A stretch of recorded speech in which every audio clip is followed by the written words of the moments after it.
All right, so I'm live. This is my live stream. I'm Joshua Kemble, and this is the live stream where I work on my graphic novel, Two Stories, which I'm working on book 2 right now. Book 1 is available on Amazon.com, and you can get it for a very reduced price, like a little over what it would cost you to get like a cup of coffee. It is July 3rd, and that means that it's close to the 4th of July, which is actually pretty awesome. And I do want to double check something real quick. Let me check my audio, make sure. Oh my goodness. Let's see here. What do we got? And I'm hoping that this is actually plugged in, because if not, that could be a problem. Let's see. Now I'm wondering. Let me test this thing real quick. Sorry. Oh no, it's not going through the right mic. And for some reason, I'm not even seeing the correct mic on here. Whew.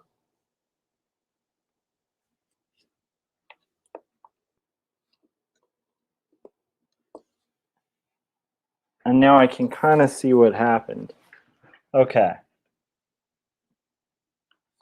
Sorry, so I'm going to adjust my mic real quick. I know this is really boring for the top of something, but let me fix up my mic real quick for everybody. Let's see.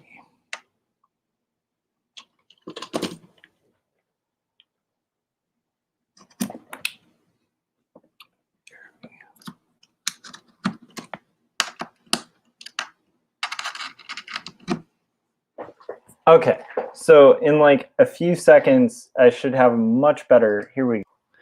This should give a lot better of audio. So I just fixed up my mic. Sorry, that was like the most boring 2 minutes. Let me double check those settings now. So that's like the most boring 2 minutes. I usually double check that very early on, but that should give us much better audio and hopefully get us going. Okay, so what was I saying? So Two Stories is a book about faith and mental illness. It's my graphic novel. I'll be actually doing signings of that at Pulp Fiction in Long Beach, California, on the 14th, which I'm pretty excited about. And yeah, basically on these live streams, I work on the second book, and what I'm going to be doing right now is a little different than what people are familiar with seeing. So right now you're seeing page 13, which is actually page 12. And this is phase 2 of working on the roughs for this book. So basically what I've done is I've completed the rough drawings for the entire second book. So I have the script finished. I've finished the rough thumbnails as well as the rough pencils for like the entirety of the book. And what I do at this point in the stage of the creative process is I actually work out how to do like the panel borders and the type. And this I do digitally on Adobe Illustrator. And then basically from there, what I'll do is gather photo reference, take photo reference as much as I can take myself, I will. And then from there, we'll do pencils, and then I'll do traditional inks, and then including hand lettering everything. And then from there, I get to all the fun stuff. And hey, Frank, how's it going, man? Happy 4th of July, buddy. Also, hey, man, if you want to hop on, feel free. I'll send you an invite. Let me see. Hold on a sec. But also, if it's like super late or whatever, no worries too. Let me see. Frank. Okay, I sent it through Facebook. So you should have an invite if you wanted to hop on and chat. So anyhow, what I was saying is this is going to be a little different than usual because like what I've been doing the entire time of doing these live streams is basically making awesome. And then Frank said he can hop on, so that's awesome. I'll be making rough thumbnails where there's a lot more drawing and stuff like that. In this process, what I'm doing is taking my roughs, and I'll show you because this is actually the previous page. So I'm up to page 13 now on this phase of the process. And what I'll do is kind of take the previous page. Sorry, hang on a second. So I'll take like the page and I relink to the next page that I'm going to be doing that I'll be working on during the stream. And then I'm hoping to knock through about probably like 3 or 4 pages of this by the end of this stream. That's what I'm going to aim for. We'll see if it happens. That's like a big gamble with anything art related. Who knows, where exactly that'll go. So, okay, there we go. Boom. This is what I'm going to be working on tonight is what I have here are like roughs where I've worked out all the placement for the type and stuff like that. Right in front of me, hidden under my keyboard, like I have the parts that I don't need to type on my keyboard is my script page. And then basically from there, I'm going to be doing all the rough type and panel borders and all that fun stuff. And Frank, if you have any trouble getting that link or anything, it's through Facebook, but let me know and I can try to send it some other way if need be. Anyhow, so basically that's the process, and it's pretty dull, honestly, but it's kind of a good way to work for people who want the look of hand lettering, but also don't want to get in there with like an Ames lettering guide and stuff. So we'll see how far we get today. Like I said, it's not going to be the most exciting in the sense of like art content, but I have been trying to do these live streams as often as I'm working on my comic. And frankly, I've kind of failed at that. The last, week or so, I think I haven't really done a lot of live streams. And that's partially selfishly because I've been getting really into the Power Comics YouTube channel. And so I've been kind of watching or listening to that while working and listening to other things while working as well. Okay, I have one more caveat before I get working, which is at some point during this stream, you're going to see my sister-in-law come through that door. And that's because my sister-in-law lives with us now. She is working like a late night, and so she'll be coming through that door at some point. So you're going to hear like the door open and possibly dogs bark and all sorts of fun stuff like that. But other than that, we're ready to stream. We're ready to get rocking, and we'll see how things go. And look at this. We have Captain Goggles himself. Frank, are you good to come on or still setting up? Okay, cool. He gave me the thumbs up, and let's get Frank on there. And let me reorient my thing. All right, there we go. Okay. And now I got to get rid of my obnoxious banner that Corey hates so much. Let's see here. Pop that off. And I think there's something else for banners. There we go. Okay, and I'll just pop this down there, and we're good to go. How you doing, Frank? I'm doing good. Yeah, how is the heat out there? Is it as crazy as it is in California? I know it was hotter. I think it was yesterday. When I went in the morning when we went to go do grocery shopping, like wow, it was hot. Yeah, I haven't been out today, so I don't know if it's any worse, but it was fine inside.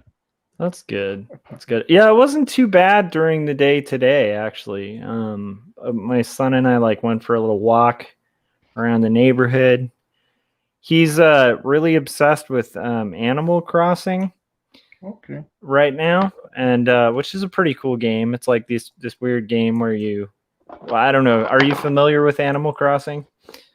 I I've heard of it. I haven't played it. My kids play it, but I've never played it myself. But Yeah. So you like walk around as like, well, your kids play it, so you probably are familiar. So but for anybody who's not, it's like you walk around as these like as this like kid, and there's like an avatar of that you can kind of make of pretty much yourself, walking around and like befriending all these forest animals. And he's playing the one on your phone, so it's like I don't know, it's not the same as like the one on the okay. Nintendo Switch, but he plays it on like his iPad and stuff and like loves it. But he's so into it that he like the thing I love about the age he's at is if he's into a video game, like he wants to play the game in real life. And so it's like we went for a walk and like looked for like ponds for him to Okay. fish in so he could catch fish. But he wanted to catch fish like Animal Crossing fish. So it was like Okay. this whole pretend game that he invented from the whole thing, which I think is pretty cool. It's a neat thing about the age he's at, I think, where like your imagination will go pretty crazy with like whatever you consume. And so it's like Mm-hmm. you know, as a parent, I think got to be careful what you're letting them consume. And then aside from that, Yeah. it's like, you know, it's pretty cool though. Like how, you know, he'll do that too with like he's really into the IDW Sonic the Hedgehog comics, and then we'll run around and pretend we're like different Sonic characters and stuff. And it's like, I don't know. There's something really cool about that, you know? Yeah. That's cool. Yeah. Yeah. I remember seeing a YouTube video a long time ago when Pokemon Go was gaining traction. Uh huh. So a YouTuber decided to do kind of a real life version where he went to a park. He bought a bunch of Pokemon cards and he would just like put them on random locations to so other people if they want to like they just are walking by and they're like, oh look, a Pokemon card. And then he went back to see if there were any still there and if any got taken or what. But I thought that was a cool idea. It's just like just putting them randomly. So my son's super into Pokemon now too, and like we got him a little starter deck and stuff, and I'm like really unfamiliar with it, you know. So I had to learn. Actually, it's funny. I still haven't really played played with him, Yeah, but my wife like learned how to play the game with him and stuff. And what's weird is, um, like half of those cards like accrue in value, like some crazy like it's just like this huge collectible thing. So when I yeah, think of somebody going through a park, like putting those cards through in the park, I just instantly am like how exactly are they like you know, you just imagine some like $600 card just like rotting away in a tree or something. But what's funny is that's like the cynical adult me saying that, you know, because like I kind of had to get over that too when I was buying cards for Ben, because it was like the collector in me and the kid who grew up like reading comics and stuff, but like still like occasionally you'd have a comic that's worth some money. And like I had this impulsive collector thing where I'm like, let me look through the cards before you start playing, because I'm like, one of these might be worth like some ridiculous amount of money, you know. But I had to just get over that and be like, that's kind of lame. That like I don't know. To me, it's kind of lame whenever collectability starts interfering with like a kid's happiness, you know, like yeah, because what got him into it was like he got those Happy Meals that came with like there was like McDonald's did this whole Happy Meal thing where they were giving like a Pokemon card okay, in the Happy Meal, and then they ended up having to cancel that because collectors would like drive through the drive-through and buy like 50 Happy Meals, um just because the cards were like really valuable. And I was like, that kind of sucks. Like they kind of ruined it for like you know, regular kids that actually want to play, you know, the card game yeah, and stuff. But then again, I don't know, collectors are like, love them or hate them, it's like it's important to have collectors out there because I mean, I've I've had friends who've done gig posters too, who've had like similar things with collectors where it's like they'll kind of hate it because they'll like release a limited edition, like, hey, we've got like a run of like 100 of these screen printed posters that are worth, like, that might be worth something someday, but like right now you can buy them for like whatever amount. And then like some flipper, they call them flippers in gig posters, but they'll buy like the whole run, like within a minute of it being posted online. So like fans, like people who actually like are like, hey, I want that poster, I want it in my room, like I want that like poster to like be like, because I love that band. All those people get kind of screwed because like there's some guy out there who's just like, I'm gonna flip those, I'm gonna sell them for like $300 a piece. But at the same time, those guys kind of make the industry like, because they make the posters like this enviable, like rare thing. And so it's like a love-hate relationship, in that industry too, with like collectors, because it's like on one hand you kind of don't want collectors, on the other you kind of do. But yeah, I think Corey nailed it, because it's like he said, I hate scalpers, and I think that's kind of the line I draw too, where it's like, if it's a real collector, like maybe people who actually really love the Pokemon game, and they also collect, I think that's where it's awesome, and cool if they're gonna make a profit on it, like great. But people are just buying it sincerely because they're like, I don't know, it's like a Wall Street bet or something like that. That's kind of where I feel like that kind of sucks. I don't know. Sorry, Frank, I'm rambling. Oh wait, I'm not supposed to apologize for rambling. This was Gary's critique of me. We had a big conversation that was very positive with a lot of creatives. Corey was there too, and Corey, feel free to hop on, buddy. That was Thursday's Artcasters, right? Yeah, and that was a very valid critique where I was really he mentioned that I'll kind of go off on tangents that are really interesting, and he's like, and nobody really feels like you're rambling, but you'll go, oh, I'm sorry, I'm rambling, and I'm like, oh, well, I got to get better at that. So I'm gonna try to consciously call it out every time I do it. Okay, cool. Corey said, if you love it, collect it. If you're in it for the flip, go buy tulips. I love that. And what is this whole... So is the tulip thing, because I've heard this a few times, what is the tulip thing, Corey? Is that like, wasn't there a point where like people were trading tulips or something a long time ago? Frank, maybe you know. I'm not sure. We need Corey to come on here and explain it to us. I'm just trying to coax him into like having a sleepless night before the 4th. Yeah. Back to collectors, that's what kind of like damaged the comic business for a while, because you had people legitimately collecting because they couldn't get those books, and then you had people like trying to like buy all these editions, and then they ended up being worthless. That's right. And everyone had like 50 copies of the same book or something. No, that's totally true, because I think that was around like the Death of Superman era, where like Image would have like 50 variants of a cover, and then Death of Superman was in like a plastic bag, so it like created this false perception. What's the tulip thing, Corey? Can you hear me? Glad I could coax you on, sir. I was lying in bed, and I was like, I've spent a day and a half trying to work, so I came downstairs to work. All right. And this is good too, especially if you share what you're working on, because the stuff I'm working on is like this boring stuff like this, where I'm doing, I'm doing just type layout and stuff. So it's like, it's not the most fun thing. Yeah, I'm still doing the same thing I was before. Hold on, let me switch up my camera here. Nice. Oh, it is on that. Well, I'm gonna have Jim Lujan in 2 weeks. On the truck. Nice. Yeah, Jim's a good dude, and I figured that much. Like when you were talking about that on Artcasters, I was like, Jim will come on your show, dude. Like Jim's a good dude. So, always a pleasure talking to Jim. So the tulip thing, is, let me see if I can turn this back on. Second one.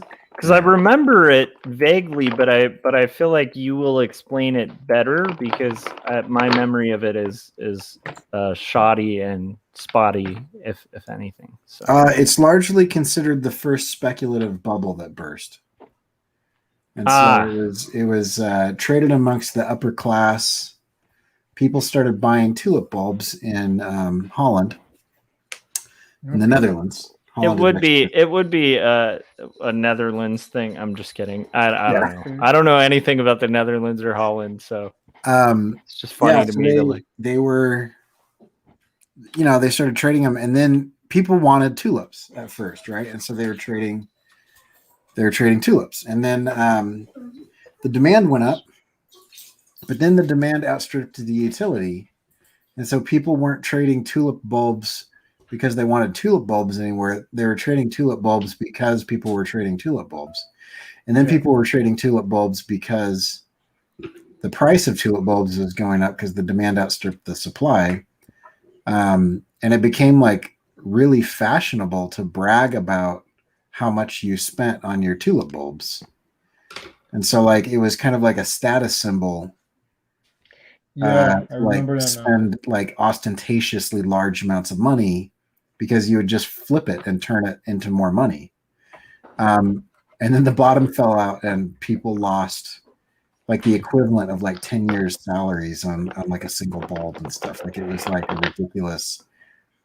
ridiculous amount of money. Which is insane because like a tulip bulb doesn't even, it's interesting to me because tulip bulbs don't, like, were these like dried tulip bulbs or like fresh tulip bulbs? Like, don't those kind of go bad? Like, I don't think those are something that like have like longevity, right? I think they do. Wow. See, now I want to see the bulbs that they were trading. Did they have, like a Shiba Inu on them or yeah, let me see if I can find the tulip bulb. Dutch tulip bulb market. Let's see what caused the tulip bulb bubble. There we go. Tulip mania. This is in February of 1637. 1637, you guys. This was like all the rage. The Dutch Golden Age, when contract prices for some bulbs of the recently introduced and fashionable tulip reached extraordinary high levels and then dramatically collapsed in February of 1637. Generally considered to have been the first recorded speculative bubble or asset bubble in history. I love it. And prior to that, like speculative markets didn't really exist because money was inherited via land ownership, and it wasn't until like the middlemen of most societies, which typically were like immigrants, Jews tended to be a lot of like middleman class. They were the ones that would do things that the higher class people refused to do because they viewed it as dirty. And so like money lending and things like that are like necessary to a society were viewed as like dirty, and like a lot of like middlemen would take it on. And so what happened is the merchant class started to gain power through basically business, which had prior to been very like agrarian until like the shipbuilding became effective enough to be able to like overpower like localized serfdoms. And so that's when speculative markets started, is when the middlemen started to gain enough power to kind of overthrow. It was one of the things that so it basically came with capitalism. Yeah, it was one of the dominoes that started the French Revolution as well. Yeah, that makes sense. Was all of a sudden like, hey, these outsiders that we've decided are dirty and gross and whatever words people would use for othering, people, they're actually kind of more powerful than the ruling class right now, because that guy over there, that Jewish guy over there, he owns like 12 ships. Yeah, and he's like trading all this stuff and everything, and he's doing that dirty work, that whatever. And like the upper class like looked down on the working class because they were literally believed to be at the time like less than. Like people actually believed that like kings and royalty and like named gentry were like blessed of God to be better humans than other people. Yeah, what's weird is like I feel like I don't think anyone actually believed that. I think they just pretended to believe that. Like that's the bizarre part is like I mean I do agree that like there's I don't know. I guess the point is like I know there was a lot of propaganda kind of reinforcing that. But I feel like in their soul, like I don't think anybody really believe like has ever believed I disagree. that, you know? I would say I want to agree with you because of I want to agree with you because of the, you know, like I was raised in an environment that all men are created equal, you know. Yeah. But I think many people did. I think that was that was the zeitgeist at the time. I don't think there was I think there was unrest. Yeah. I think there was hate and derision between classes, but I don't think there was I think there actually was a belief that the king was, you know, Pope-like in his authority.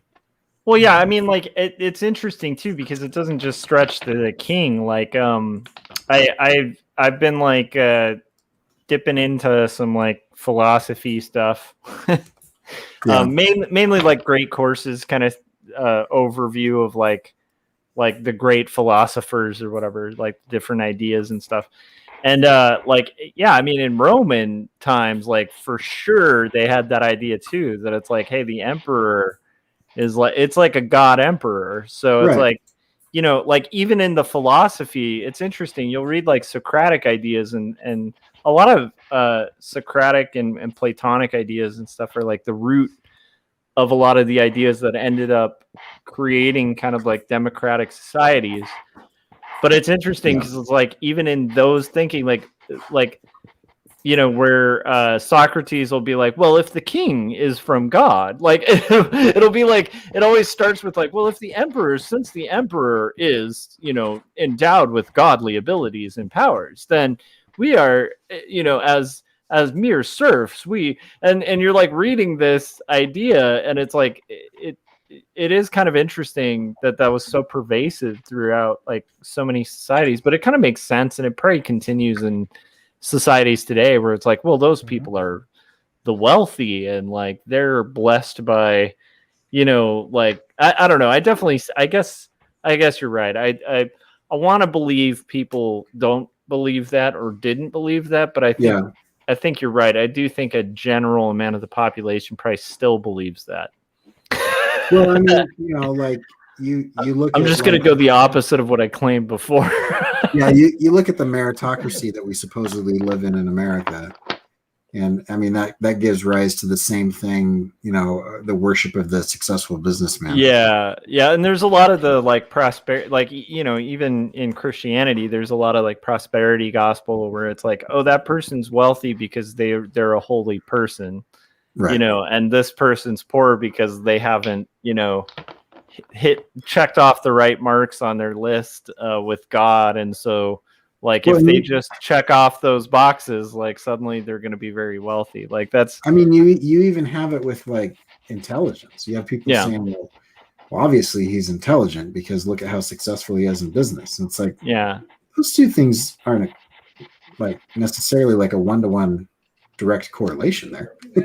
I've seen very successful people that I think are kind of idiots. It's not, so, yeah. Anyway. So my wife walked by and just was smiling and kind of looking at me, and she's like, "You guys are really talking about this at like midnight?"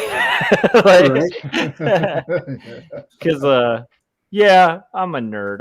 I'll talk like this is the only thing to talk about at midnight is like weird world history. How did the working class succeed? Hey, you know what? It's the eve of the 4th of July, which is when we revolted and fought a bunch of British jerks. Except if you were in my family lineage, where we moved to Canada because we were Mennonite and didn't believe in fighting wars. I was so excited, like at a young age, to find out that like one line of my family, one side is like very, like we don't have tons of roots in the U.S. We're way more current in like England, which is the messed up teeth side of my family.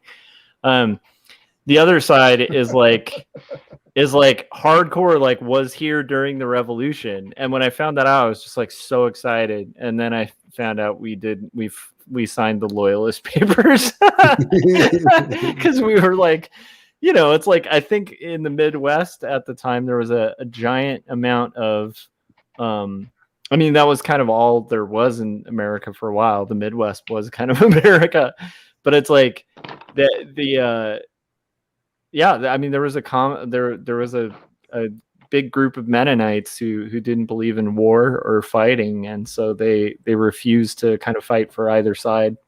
Well, and a lot of religion at the time also, believed that royalty was imbued with godlike investiture, and so yeah, I mean the Mennonites. The Mennonites reason. Yeah, the Mennonite reason had nothing to do with that. It was just they literally thought it was like evil to take up arms against anyone, even in self-defense. And it's pretty extreme, but Quakers kind of stem from like a similar kind of break off, like theologically. Right. And a lot of those people like ended up here for that, because they were like considered weird in England, where they're like, come on, you should fight for the king. And they're like, we don't really fight anyone for anything. Yeah. Peace, love, and hippies. So that's why I'm a bleeding heart liberal now. I'm just saying. You just can't help yourself. It's in your blood. I can't. And what's weird is the older I get, the more I like kind of think that might be the right route. Like, I don't know if I really think I want to kill anyone in my life ever for any reason, even self-defense. Like, I think it would suck. Oh, it would definitely be awful. I struggle with that a lot. Yeah. I mean, I just look at like World War II. Yeah, you kill really hard. Frank's getting all hardcore here. He's like, man, I kill for fun. Like, yeah. I mean, I would like to live in a world where we didn't have to fight. I don't think we have to go to war as much as America has at all. But I do wonder about. That's not going to work. I do wonder about like if nobody stands up to evil. Yeah. I don't know. Yeah, it's weird because I'm a split personality on it, because like I also think it's pretty rad that like my grandpa served in World War II and fought Nazis. I think that's pretty awesome. Like I'm pretty proud of that. Yeah, I mean, he never killed anyone. He just made the food on the boat that, killed a bunch of Nazis. But still, he was a part of it, and that makes me very happy. I don't really shed a lot of tears about that. So I don't know. This is the conundrum that I live in. I don't know why I'm getting a lot of slapback too. I'm hearing some weird slapback. Okay, I wasn't sure if it was me or you, but I have no idea. Yeah. How is it now when I mute my mic? Okay, so if I talk now, I'm not hearing anything slapping back. Okay. No. It's all you, Corey. Sorry. In World War II also, but I don't know if he killed anyone or not. Yeah. But I mean, it's like you kind of, I don't know. It's like I said, I have these like dueling personalities about it, because I also feel like there's justified stuff for sure. I just like for myself, I don't know where I stand on it for myself. You don't seek it. Is it?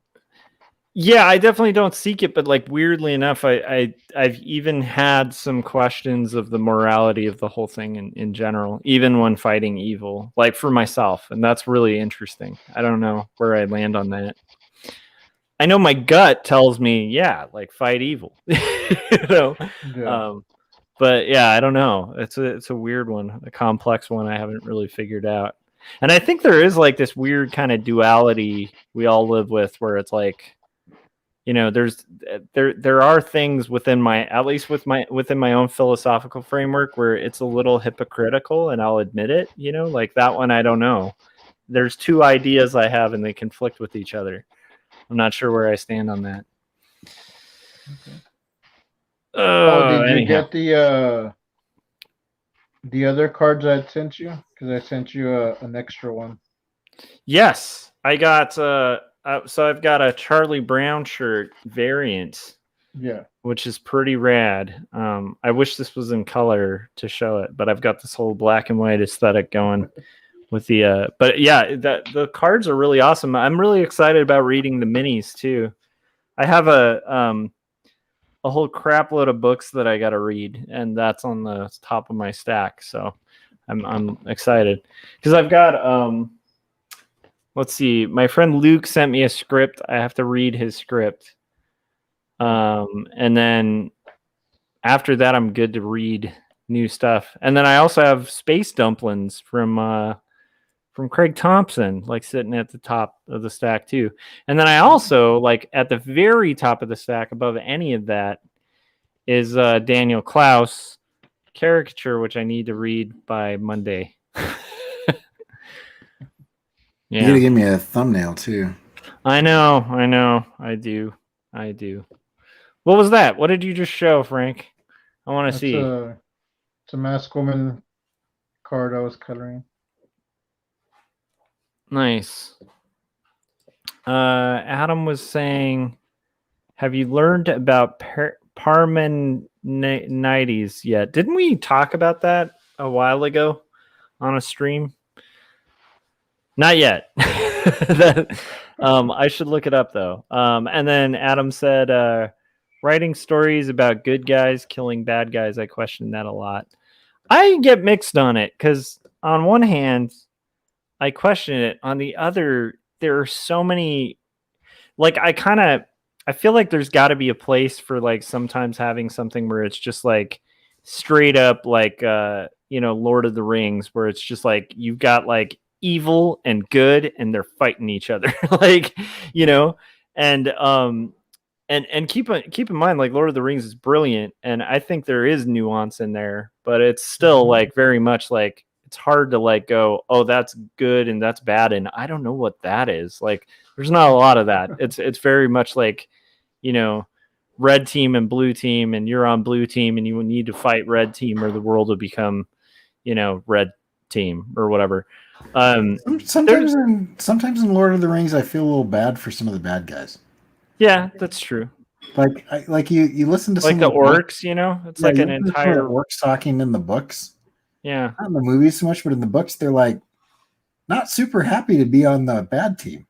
Yeah. And yet for some reason they just their whole race chose the bad team. And then that's kind of weird too, right? In fantasy, where it's like you just can't have like entire populations and groups that are just evil.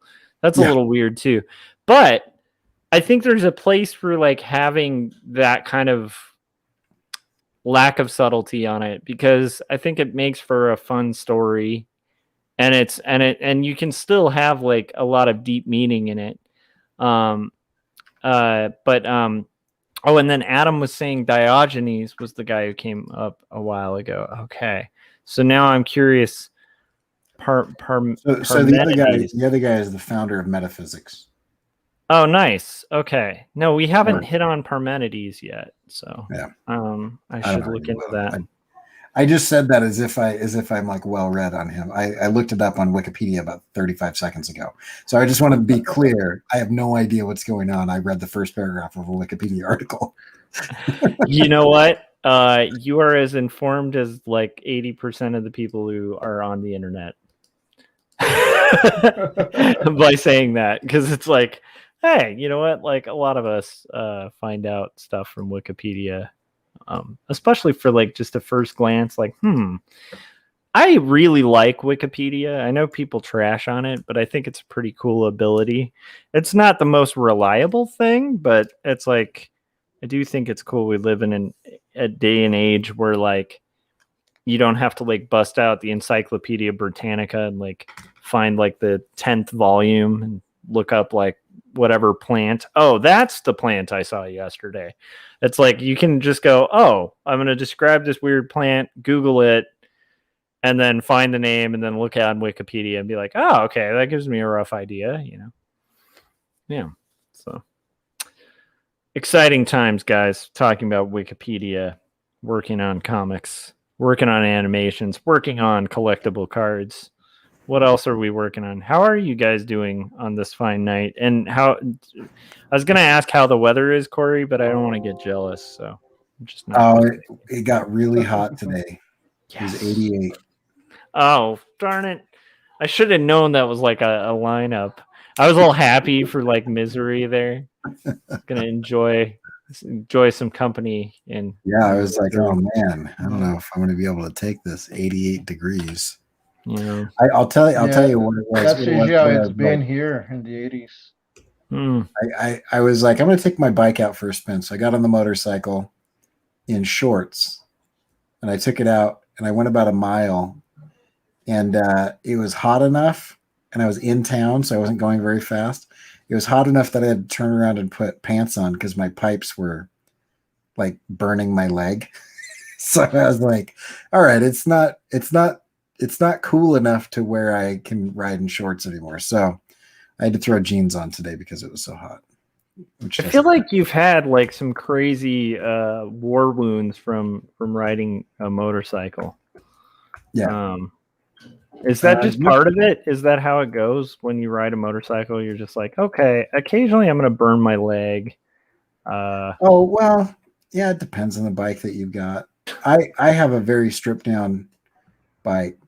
One of my buddies rode up the other day and was like, dude, your bike looks like a Tuscan Raider built it. It's like the pipes are like wrapped in brown tape. This cloth. It's actually woven lava rock fibers, but it's like a heat resistant cloth. But it does look like, you know, like a Tuscan Raider taped forearm situation. So but what I'm saying is it's a pretty open air cooled design. So like if I want to, I wish I could do a good Tuscan Raider, like the kind of bark type noise they make. Yeah, because that's what your engine should sound like when you start. Right. It's like you turn on your bike and it's just like that actually just continually makes that noise as you're driving. Adam just gave us a little bit. Okay, so he said, this is terrible. This is going to make me sound like I have no education just reading this, but that's okay. I really don't have much of an education. Parmenides believed that empty space is impossible and believed that all reality was just one unified thing that didn't move. He had a big influence on Zeno and his paradoxes. He had a huge influence on atomism too.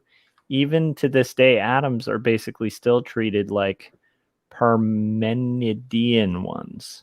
But I digress. That's literally just gonna share that. That's really cool, dude. And then Thomas Adams said a cafe racer. Is that what you have? Is that what that would be called? Oh, cool. No, cafe racers. I would like one of these days, but mine's got pretty high T-bars that are about shoulder level. And cafe racers are typically like smaller bikes. I've got sounds like Thomas will know what I'm talking about, but I've got like a 1450cc engine. Nice. So it's pretty big. I just of that entire conversation, I understood none of it. Do you ever ride motorcycles, Frank? Have you ever ridden a motorcycle? I've sat on one. I've never ridden one.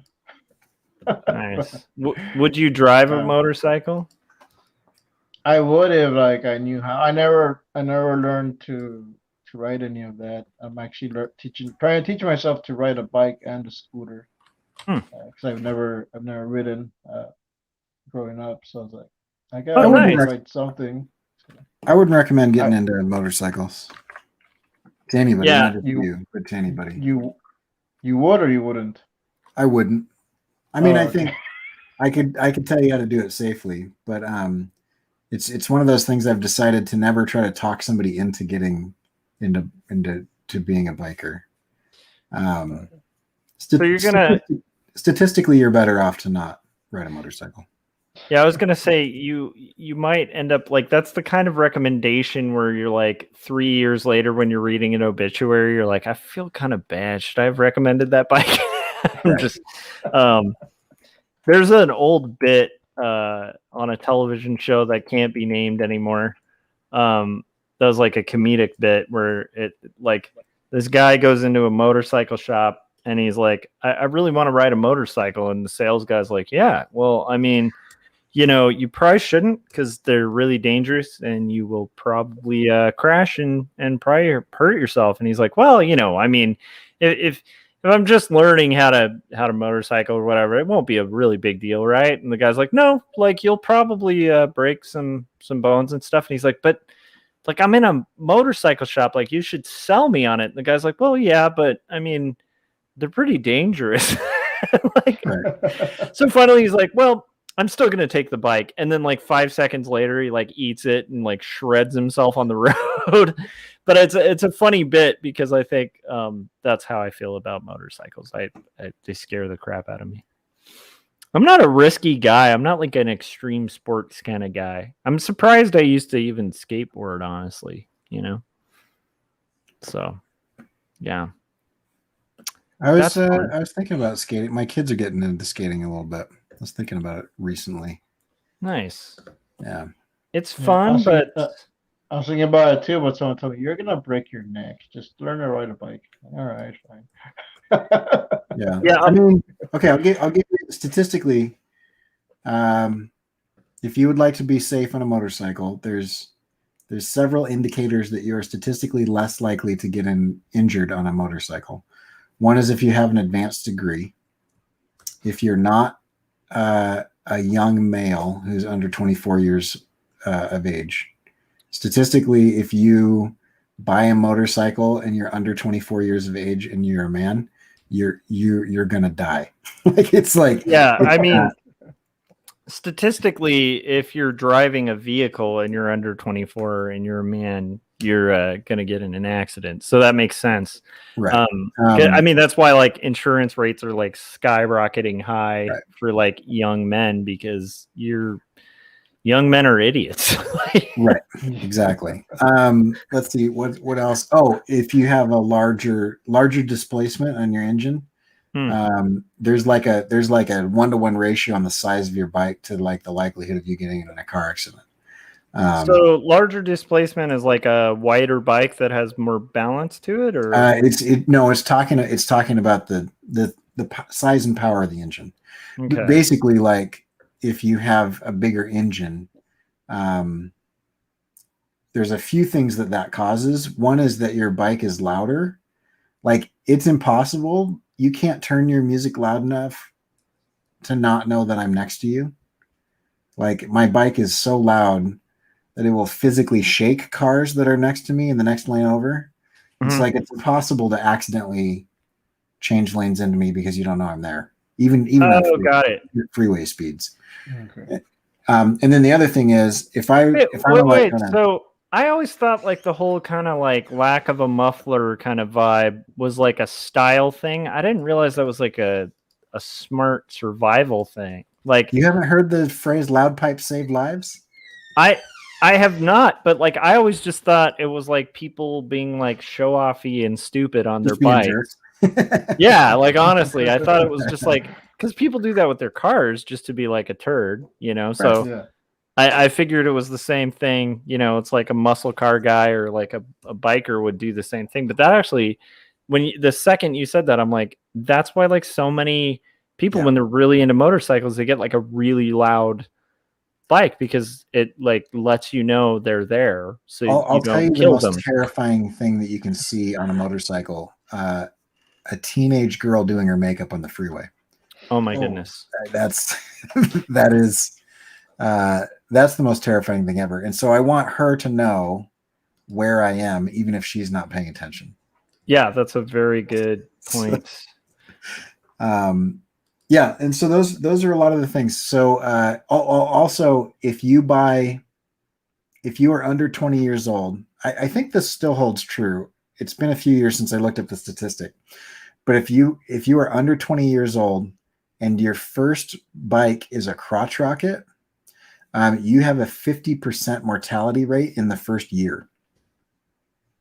Now, that's also because those cars are like startlingly fast, right? Well, crotch rockets they're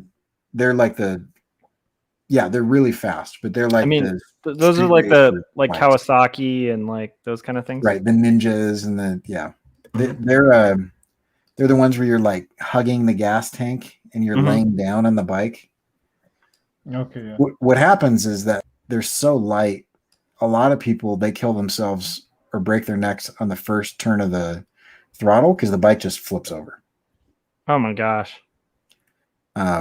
Anyway, so in my opinion, don't get a crotch rocket because there's only one thing that those do, and it's go illegally fast. Like there's no other reason to own that unless you're trying to go like 180 miles an hour. So like I don't know why people buy them unless you're going to race them in like the salt flats or something, because like you can't safely do anything with that on the freeway. Yeah, I think people like the power. It's funny. I noticed this too on the 14 a while ago, because like this is like this freeway that I drive on to get to work has like at least one fatal accident like a week. I mean, like you definitely have like the majority of traffic that I experience on my way to work is because a moron got in like a giant accident. Right. And half the time it's not a moron, it's a moron and then a poor person who got like caught up by the moron. Like, right. Now sometimes it's just a pure coincidental accident, but a lot of the times it's just like these dudes who just like weave, like idiotically weave. There's a good way to weave, and then there's a stupid way to weave. You don't weave a lot.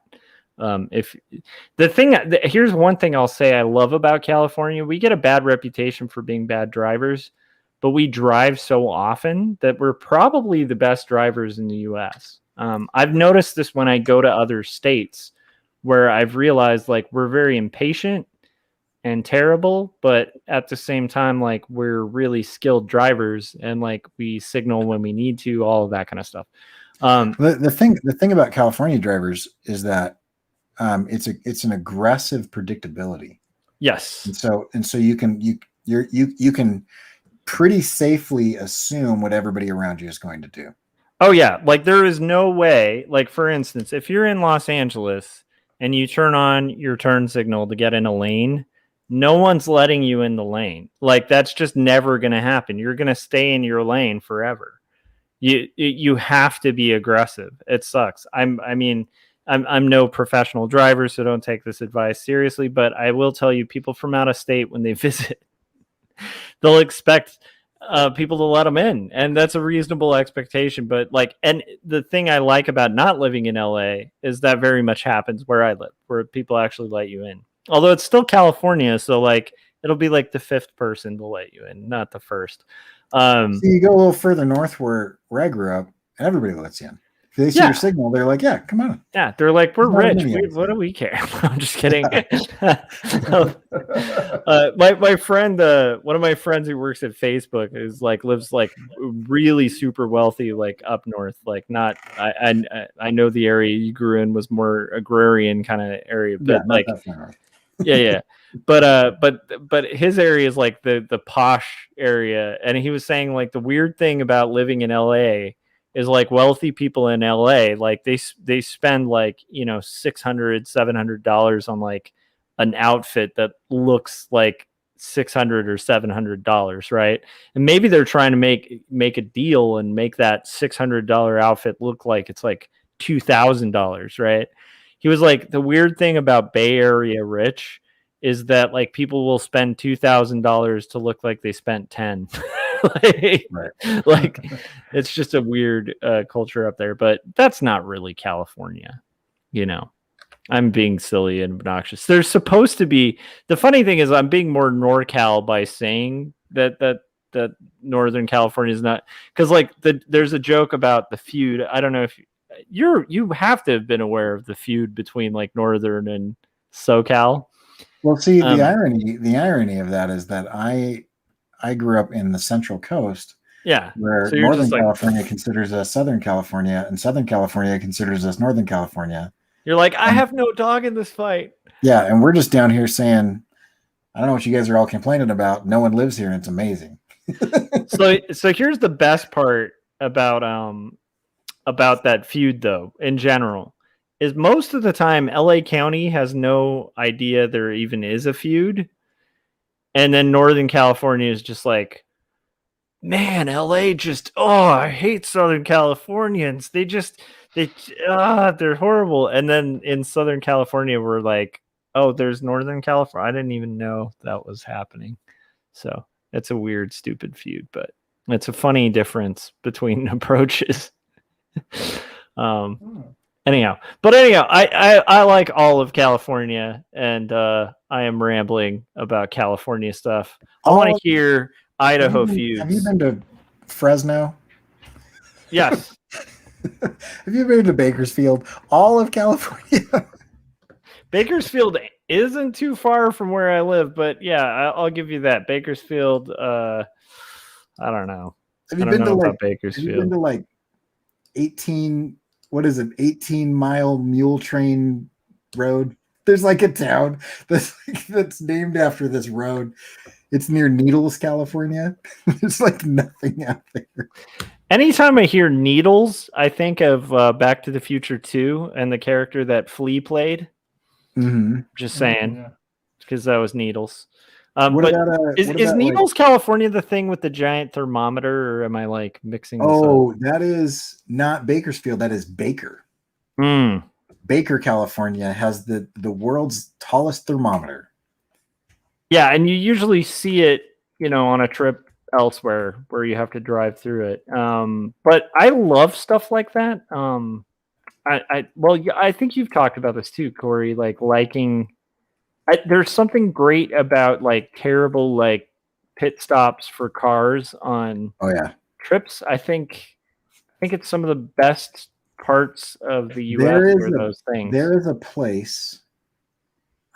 Is this? I got to look it up now. Dang it, Josh! I'm trying to get work done. Now you got me thinking. There is a place. It's one of my favorite places on the planet, and it's like 3 gas stations on the way to the coast from like Nevada, and it's not anywhere. There's no reason for it to exist. And then there's also like a bunch of kind of like outdoor bazaar type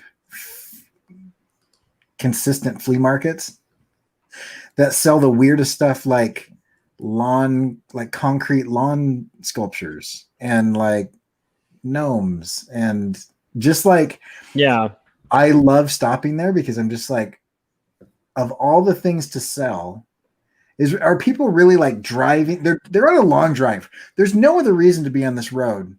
You're in that car for a minimum of 6 hours if you pass through this place, because you're going to Vegas or Salt Lake or Phoenix or something. There's no other reason to be on this road. Are you going to be like, oh, that was a great vacation? You know what I really need? A 75-pound piece of concrete in the back of my car right now. That's what I need. I need a bird bath.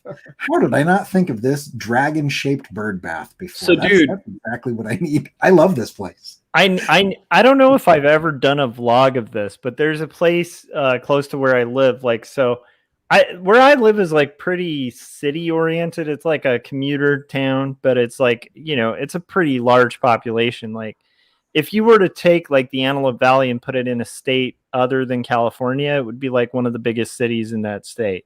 Right. But because it's in California, we're like a pretty small city. But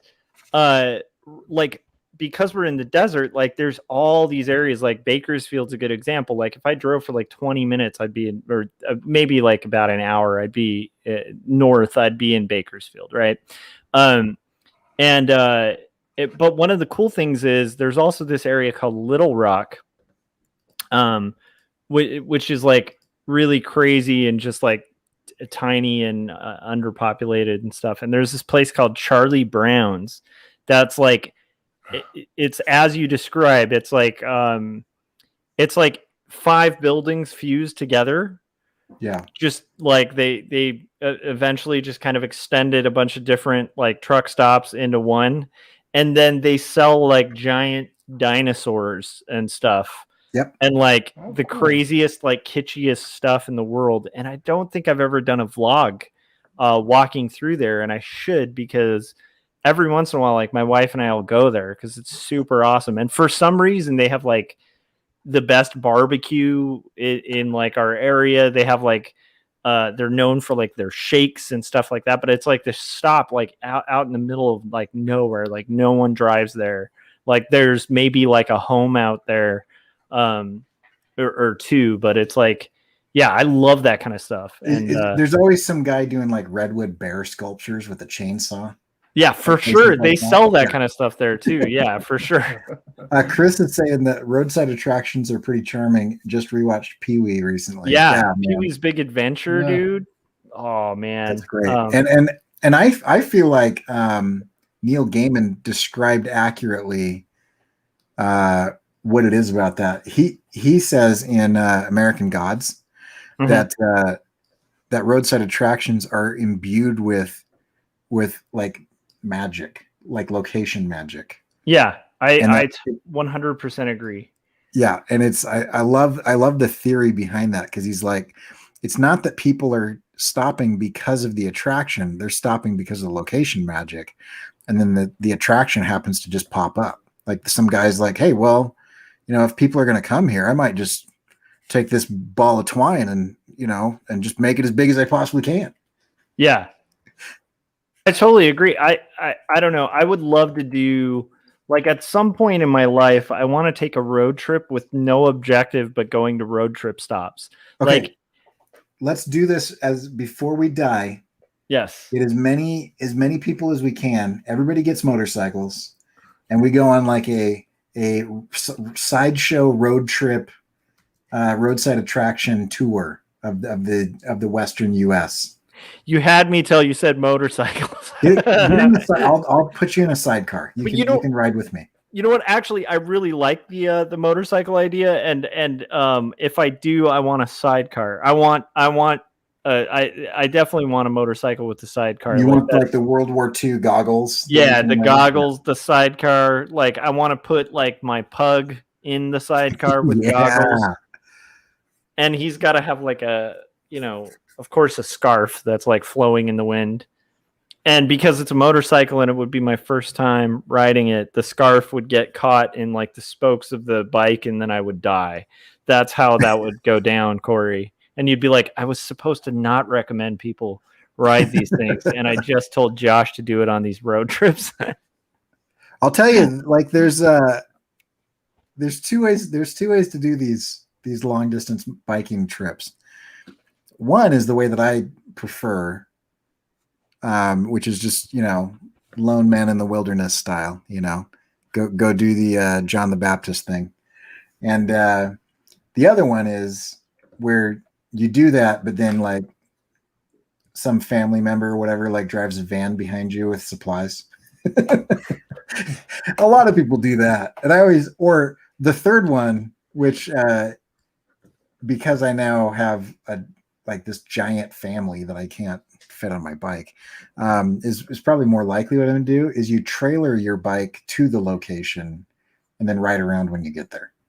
I've always been one of those people, but now I have 3 kids, so I'm probably gonna be one of those people.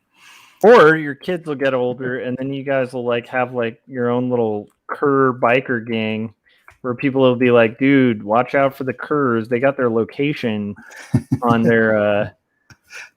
Yeah. I'm blanking out on what that's even called. It's called a rocker, right? What are you talking about? Like bike gangs, the thing they have on their shirt is like called a rocker, and then if the rocker says the location, that's where you're like, oh crap, like don't mess with those dudes. Oh, I have no idea. Yeah, because like I at least in California, there have been a lot of issues with people who don't know a lot about bike culture, like starting a quote unquote bike club Oh and yeah. making the mistake of putting the location of where their bike club is on their jacket and then getting brutally beaten by actual bike gangs, because I guess that's the big signifier is you don't put your locate, like if you're wearing a jacket, don't put your location on it if it's like a bike vest or something like that. Yeah. Yeah, Chris was saying build your own Sons and Daughters of Anarchy gang and design your own vest cut. I could see. I don't know. Here's the thing. I even the biker outfits seem incredibly crazy to me. But what I've noticed is I've also felt that way about people who ride bicycles. Yeah. And wear those ridiculous like spandex bike outfits. Right. Here's the thing. Within a week of riding my bicycle and trying to do it for exercise, I now wear like pretty much that stupid spandex thing. I found the most fashionable version of it I could. The spandex pants I hide under like shorts that are like jersey shorts, that you can, but they look like, skater shorts. But really, at the end of the day, I'm wearing the stupid glasses, everything, the whole thing. And it's because it's functional. You realize really quickly that like it's function before form with a lot of that stuff. Yeah, and I also realized, like, at my age, you can't not have those padded pants, like, on a bicycle. You just can't. Right. Like, your butt is going to hurt. Well, like, you kind of make fun of, people, like, throwing on the leathers and doing all that stuff until you realize, like, like, in medieval ages, they would use that type of stuff for, like, armor against swords. Yeah. And spears and stuff. And then, would you rather skid across the freeway and lose like the upper layer of your skin or have your jacket disappear? Yeah. And it's like because the difference between a jean jacket or no jacket, and a leather jacket, or I have a Kevlar lined abrasion resistant shirt that just looks like a flannel. And, but it is, I mean, they've done tests where you can just like 80 miles an hour, just ski across the freeway on your back and you're fine. Gets a little warm. Nice. But yeah, there's, all of that stuff is, I mean, there's no good way to look cool in a helmet. It's just a big giant dome on your head. Yeah. But like, I will say you look a lot cooler as a motorcyclist wearing motorcycling gear than you do as a bicyclist wearing bicycle gear. Like, yeah, a lot of I'm just saying it's been fetishized by the media. Yeah, for sure. I mean, because you're in the middle of the desert wearing black leather from head to toe. It's not. Yeah. I'll tell you one of the hottest times I've ever had. I was riding back from Southern California to Spokane when I used to live in Spokane. And instead of taking the 101, I was in a bit of a hurry. So I took the 5. And holy crap, that was freaking hot.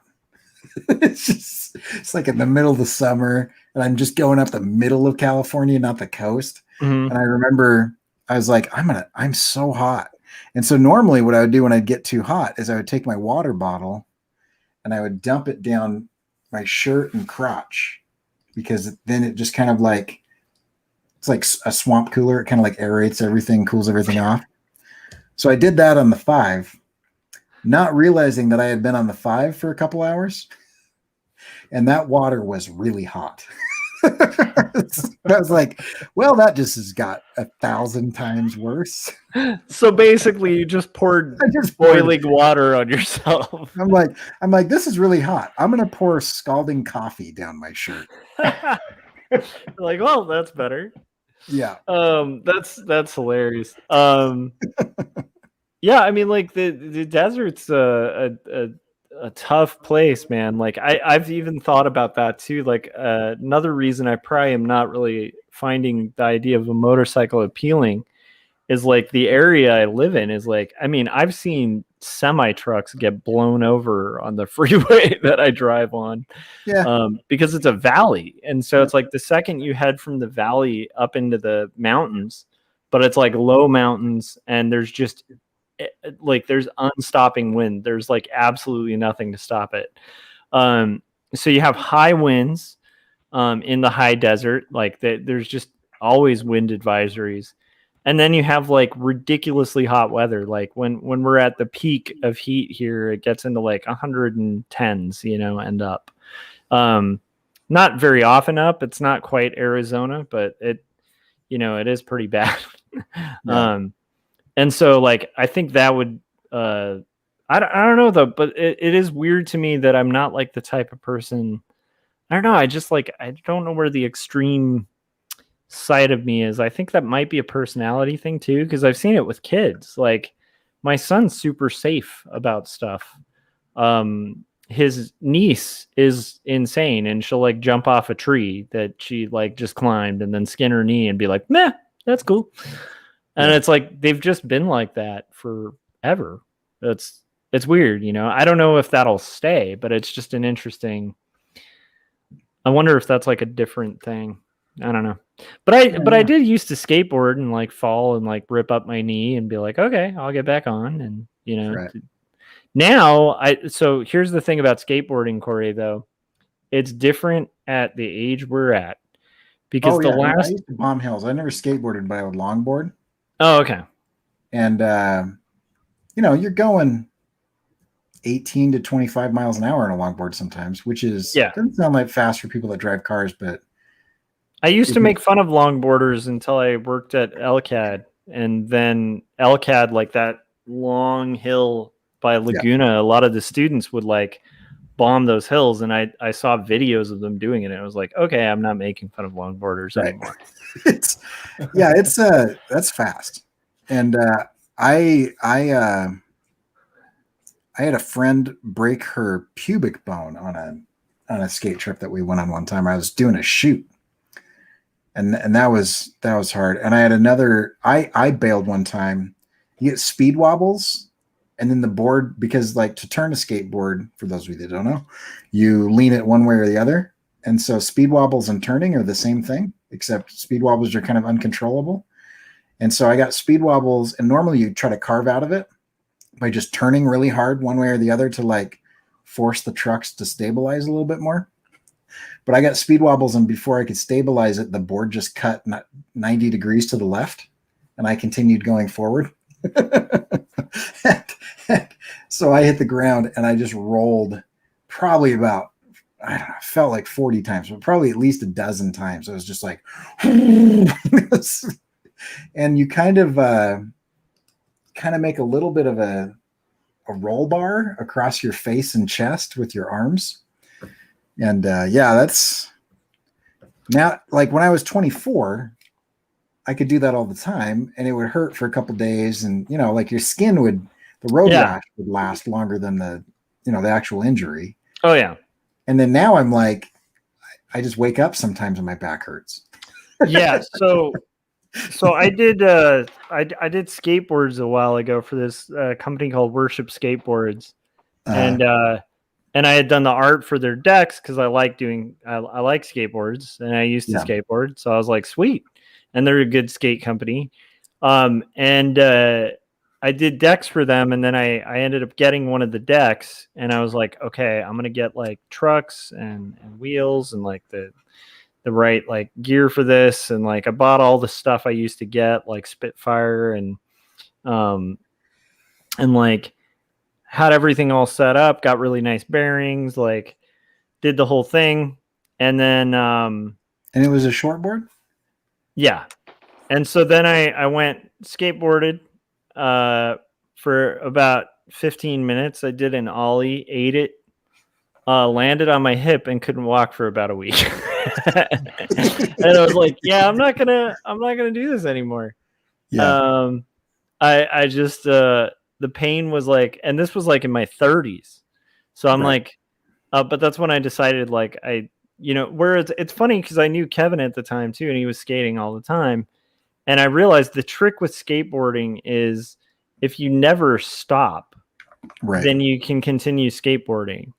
But Right. if you stop, it's not like riding a bicycle. Like it is in the sense of like, you know, the tricks and the footing, but like the muscle memory and stuff of it is a little diluted. And unlike a bike, like you can kind of regain that and kind of get it going. With skateboarding, you have to take a lot of the falls you took as a kid. And it's like, as a kid, like Corey was describing, you know, it's like I could fall, get back on the board, fall, get back on the board, fall, get back on the board. Like, I mean, that is learning how to skateboard. That's how you're going to do it. And, you know, especially if you're like getting into like tricks or anything like that, it's like you're going to eat crap like 9 times out of 10, and then you nail it, you know? Yeah, so I just can't. That's where I decided like it's something I won't do. But funnily enough, like when I started doing the biking, I've had multiple people be like, you know, you're probably going to get hit by a car. Yep. And I was probably one of those people, right? Because I've been hit by a car on a bike multiple times. Yeah, you told me that, but it's funny because like I think within that week, about 10 people told me it, and I was like, this is almost feeling like prophetic. Like I don't know. It's like the "you'll shoot your eye out" in A Christmas Story. I'm like, when is this shoe gonna drop? Like, but like so far, like luckily we have very wide roads and very clear bike lanes in certain areas that I've routed. So I'm not going to be going. I am not in a bike friendly community. Like I live in a community that. Yeah, I've found we're not one either. There's a lot of trucks that like to drive by and be like, "Hey, blah. Like, yeah," and they're usually white trucks with thin blue line stickers on them. So, just saying. Pleasant people. Yeah, yours isn't bike friendly either. Like they aim to kill bikes, or it's just not. Oh, I'm saying like the city planners didn't plan for bikes. There's no. I like how mine was just like, no, we're like not friendly to people who ride bikes, and yours was like, oh yeah, the city's just not designed for bikes. Yeah. That yours fits. is like, yeah, there's people that want to hurt you, and mine's like, you know, there's absent-minded people that don't pay attention, but yeah. But I mean, there's no shoulder, there's no bike lane. you're going to ride in the farmer's field, which is illegal, or in the same lane of traffic as the cars. Yeah, that's bold. That is bold. And that's bolder than I would do. I don't think I'd want to do the road biking thing because just people like, again, what you were just describing with a motorcycle, except the risk is 20,000 times higher because you're driving slower than traffic, which, by the way, especially in California, is going to make people want to kill you. Right. And then second, like the fact that like you're less visible than a motorcycle, like right. And you have the thing about a motorcycle is I have more torque. Like I've got more power to weight ratio than any car on the road. And so I can get out of the way really quickly. Yeah. That makes sense. But on a bike, you're not gonna on a bike you're not gonna get out of the way of a car. If the car is coming for you. Which is what I did actually. That's how I hurt my knee. Is, you know how when you're on a bike and you want to go faster, you like stand up and pull down, you pull up on the handlebars as you push down with your foot really hard. Uh-huh. Well, I did that, and the car hit me when my right leg was completely straight in that move. And so below my knee rotated with the bike, and above my knee didn't rotate at all. Oh man. So anyway, I don't like riding bicycles anymore. Yeah, I'm kind of getting into it. It's pretty fun. But then again, if I had that experience, I don't know if I'd be like all about getting on a bike either. But you're riding a much cooler bike, which I think is worth noting. Frank, what about you? Like you said something like learning to bike, or what's the impetus and like how's that going? Well, it's sitting in my living room, so not well. Yeah. I've never learned as a kid, and I was like, well, I probably should learn now because since I walk everywhere, I need I just need to get somewhere faster. So like, I did buy an electric scooter and I have a bike.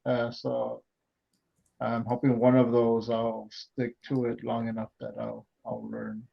Nice. Bikes are So great for like getting from point A to point B. I used to I mean that's when I lived in Long Beach, that literally was like how I got around for like years, you know. Very convenient. And most buses have like a bike rack on the front, which is cool too. Yeah. yeah, I'm looking at the bus schedules too. So there is a bus that does pass by here. So like, oh, okay, I can take that. Uh, Nice. but it's learning. It's gonna be learning the routes. Like, drop me off here. Yep.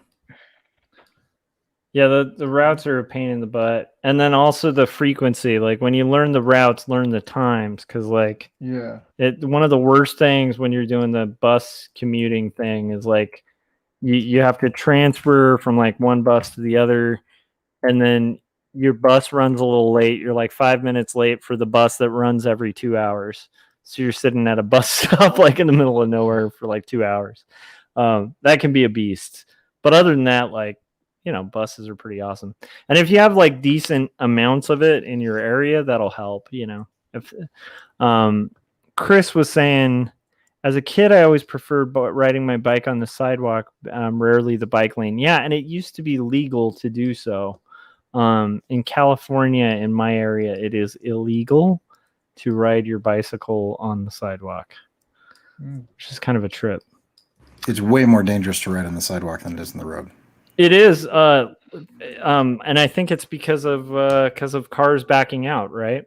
Yeah, So, parking lots and driveways. They're looking at traffic and not at you. yeah, like if I think about it, like I'm driving, right? I'm not looking at the sidewalk. I'm looking at the road. Right. And so like if I'm making a right turn and somebody's coming from the sidewalk between like, you know, to cross the road, I'm not going to see them coming. Whereas if I'm looking at the road and they're on the road, I'm going to see them and see what move they're going to make. It makes a lot of sense. It used to weird me out that you can't drive toward traffic on a bike too. Because it's easier for you as the bicyclist to like, it's a lot less scary to like see the cars as opposed to like just kind of know they're rushing by past you. But it actually makes a lot of sense too from a driver's perspective, right? Because again, it's easier to see somebody heading away from you than heading toward you, you know, like right. It just makes sense. So plus you head towards people in traffic. I don't know. I think it's better logistically for like if something does happen. It's better to not see your death. You don't want to see it coming. I think it's actually safer. I think if you're facing a car that hits you as opposed to facing away from it, you might actually have worse damage. But that's my thought. I don't know. Yeah, probably. That has no backing in science, though. But you know, who cares about science nowadays anyway, right? It's relevant. Yeah. I heard such a great song today. Oh, really? Okay. About how this girl was talking about liberal science culture and how it kind of let her down because they're just as elite and everything. They're like, you know, what you promised was awesome, but how you're behaving, all this stuff. And then she's like, I don't want to eat the rich because I'd have to eat my heroes first. That was a great line. I could kind of see that. Although I will say, like, there are some, like, not a fan of eating the rich entirely. Like, my main reason for thinking eating the rich, like, keep in mind, I think it's funny and it's a good slogan. And I think people who are wealthy should be afraid of people who are not wealthy. Like, I think that's a healthy society. Because, like, the second, like, rich people don't fear, like, poor people, like, we're not going to live in harmony. They're just going to stop like having that healthy fear that helps them behave well around other people. So not that they're different. They're no different than other people. But my point is, I was thinking about it and like somebody made a killing on manufacturing guillotines in France, right? Oh, yeah. Mhm. So, like, the only issue I have with the whole eat the rich thing is somewhere behind that, there's somebody who's rich who's going to profit.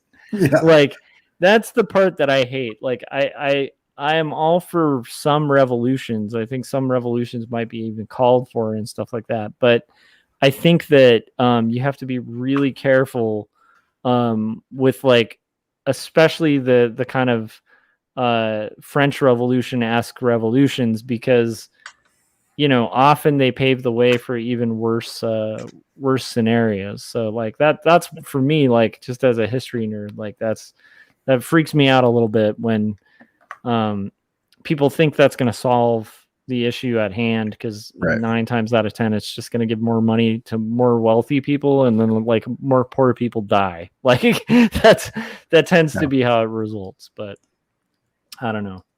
I mean, even in the American Revolution, if you think about it, like, the forefathers a lot of them were very wealthy guys. Some of them fought, but a lot of them were just, like, wealthy, intelligent people who just kind of, like, profited from the deaths of a lot of very impoverished people. So I'm not saying that, like, I'm proud of America and I'm proud of our history and stuff, but I'm just saying, like, I think a lot of people will overstate their own importance. Like, if there were a revolution, it's like the anarchists I meet, or no, I know anarchists on the left and on the right, and they always kind of assume that they're the guy who wins in an anarchistic system.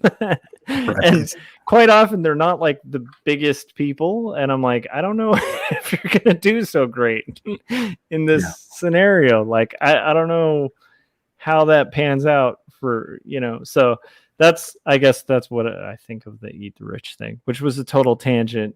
And I know not the point of what you were saying, Corey. Oh, I'm not supposed to say it's tangents. I'm trying to call myself on that. I'm not going to say that or rambling anymore. And whenever I do, I'm going to call myself on it, because I thought that was a good crit. Did you find that whole conversation valuable on Artcasters the other night? Valuable? I found it interesting. Yeah, I don't know if it was valuable, but it was interesting. To me, that was valuable. Like, I mean, there's value and interest. I like hanging out with people. That was fun. Yeah, I guess. I don't know. There's guys like Corey, and I mean, every once in a while. No, I'm just kidding. Those guys, but what are you gonna do? It is kind of neat, though. I do sincerely enjoy the company of all those people, so I think that was good. Chris in the chats, I'm curious, how is life as a new father treating you, buddy? I hope it's treating you well. Yeah, Chris is in the newborn stage for the first time. Corey as well, around the same time, but it's like third doesn't count, right? Oh, man. It does when you're 41. How are you doing with the whole thing? Is it getting easier, harder? I was just informed that Roz is not going to sleep in her room anymore, so that's good. She's old enough to not be in the little, like, bassinet next to the bed, because I am the person who, as I'm falling asleep, I just think she's going to die with every sound that she makes, because infants just sound terrifying when they're trying to sleep all the time. Like, every sound they make, you're like, they're like learning how to. They'll have, like, a burbly noise. Yeah. Like, and it sounds like drowning or something. You're like, what is it? Right. And it's like, no, it's just, they're just going, yeah. And they do weird stuff too, like blow bubbles and stuff. And it's just, everything they do sounds like, yeah, you're right. I agree. Everything is every sound and they're just like, I tell this to people all the time, but, like, humans, if it weren't for God, humans have no right existing on this planet. Like, if it weren't for a belief in divinity, like, all logic says that humans are too frail to exist as a species. Because if you think about almost every other animal, it's like, it's hours to weeks and they are good to go. Like, totally separated from their parents, like genetic memory where they like have instincts that keep them alive or whatever. And it's like, it's the first like 15 to 25 years of a human's life before they can like stand on their own 2 feet and survive as an adult member of the species. It's like, and you look at the first like 6 months and it's like, you're the most frail thing on the planet. Like you are. And then the first 2 years, it's like, once they're no longer frail, they're actively trying to die all the time. No, it is a miracle. Like as a parent, I'm constantly amazed that anyone lives to be an adult. Like, oh yeah, it's insane. And then Chris, I think, summed up his experience so far being a father. He said, "Can't talk, changing diaper." Which sounds to me like very, very accurate. I want to know, Chris, is your 4th trimester comment, is that based on a book that you've read? Because I love that book for sleep training, by the way. If that is in reference to a book, I think it's a good book. I think sleep training is good. I don't know if I'm the same route as Corey on it, but I definitely know I'm like on board with it and back it up. And I think that I would still have a nightmare time with my son had we not. So there's responsible ways to do it. And I think what's funny is there's like a whole underground of parents who will talk about it, but I feel like there's so much public shaming around a lot of stuff. Like there's public shaming around like powdered milk, like using like not powdered milk, but like formula. Yeah. There's like a bunch of public shame around that. There's a bunch of public shame around like with good reason sleep though. training. Yeah. No. Around formula? No. Oh no, Frank's like a naturalist. Yeah, and with that, nobody should birth in hospitals. We should just do it in little pools, kiddie pools that we buy for our houses without doctors too. We should just have like midwives there, but no doctors. Like, I think that's really where everything. But anyhow, my point is, it's just sad to me like that there's so much like weird shaming in parenting circles. And what it comes down to a lot of the time, at least from my experience, a lot of the parents doing the shaming are like really bad parents. Like I've definitely seen, at least in my experience, I've definitely seen like people who have like way too much to say about like no, let you like, sleep with all your kids in the bed like till they're 5 and they're healthy and emotionally connected and stuff. And then you'll look and realize like their kids are like completely out of control and like total nightmares. And you're like, I don't know. And I'm supposed to take advice from these people. And not like, to throw some shade, but they're probably also not vaccinated. Oh yeah, that's true too. Yeah. There is that weird bipartisan crossover there on again, like I think we've talked about that too, like the circle of crazy, where it's like the extremes become so crazy they just meet at crazy town in the top. Yeah. Adam was saying some babies, very young children in hunter-gatherer cultures are much more equipped to survive compared to us. Like in Papua New Guinea, for example. Yeah, that's true. Their survival capacity is there, but their conditions suck. And like, they definitely would have a better life expectancy if the society in general was like better served. But yeah, I've definitely read that. Also, when it comes to like activity, it's funny you mentioned Papua New Guinea, but I also read that a lot of people there in general, like, if you meet like a 40-year-old in Papua New Guinea and you gave them like a heart test, like where people like run, where they set you up with like EKGs and stuff and like check how your heart health is. They have like incredible heart health because they're like constantly doing a lot more kind of exercises like we were built to do as human beings. Whereas like, in our society, it's like we're not really like having these like moments of like mass expenses of energy and muscle, so it's like we have to kind of force ourselves to jog and stuff, I don't know, that kind of thing. Yeah. Rambling. It's weird to think that like in the animal kingdom, the idea of like intentional exercise would be like suicide. Yeah. Like a cheetah, if it doesn't catch something on a run, it could die the next time it tries. Yeah. Sharks, man. Sharks too. I mean, like sharks, like they literally like they expend so much energy. There's a ton of sharks that just literally die when they're like trying to get, like if they're bad at hunting, they've expend like, especially great whites, like those big ones. Yeah. They expend so much energy. Killer whales too, expend so much energy in a hunt that if they don't, like, they're literally at risk of death the second that happens. Bears as well, but bears are a little better off because they're psychotic and they'll just eat each other. Have I mentioned I have like a very unnatural, I'd actually say it's very natural fear of grizzly bears. Your fear of bears comes up frequently. Yeah, bears freak me out, man. I have never seen a bear kayaking. I am so excited for the one time for me to see it. When you wait. You have to repeat that and just imagine how I just heard that. A bear kayaking? Yeah. I was imagining you're kayaking and like a bear's just like, hey, Corey. Like, yeah, I can see that. As it floats by on a kayak. Like, you don't need opposable thumbs to row. It's, you got it.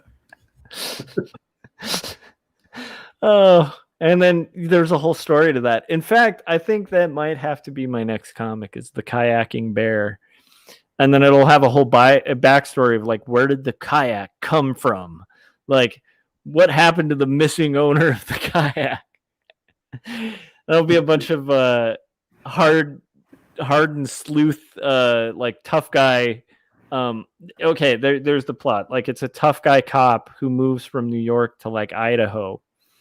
And he solves crimes, but he kayaks on the weekends. And he has to figure out. Driving my neighbor who's like retired LAPD that lives up here.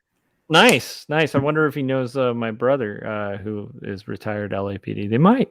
But anyhow, yeah. So like you have to have a scene where it's like the guy interrogating the bear about like, where did you get that kayak? And the bear's like, I just like kayaking. Because of course you can talk, but he's like, no, I'm just like a fan of kayaks. Like, it's really fun. And it's like, yeah, but you're a bear. Like, what, did you just walk into a store?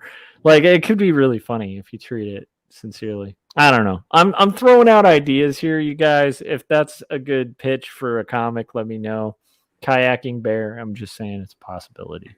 Just throwing it out there, Corey. If you want to collaborate on this, I'll write it. You can draw it. I'll make it really fair. Yeah. I'll have you draw it. 50-50 on the royalties there. 100%, and I'll do all the hard work of writing it. I love the 50-50 split. Yeah, I spent a week writing it, and they've spent 6 months of their life drawing it, and so 50-50 split. Yeah, 100%. Like, every sentence I write is like 3 pages for them. Yeah, like that seems reasonable. I'll write like 10 pages. They'll make like 100 pages. Drawing like panels 1 through 4. Main character walks through a crowd scene. Oh yeah.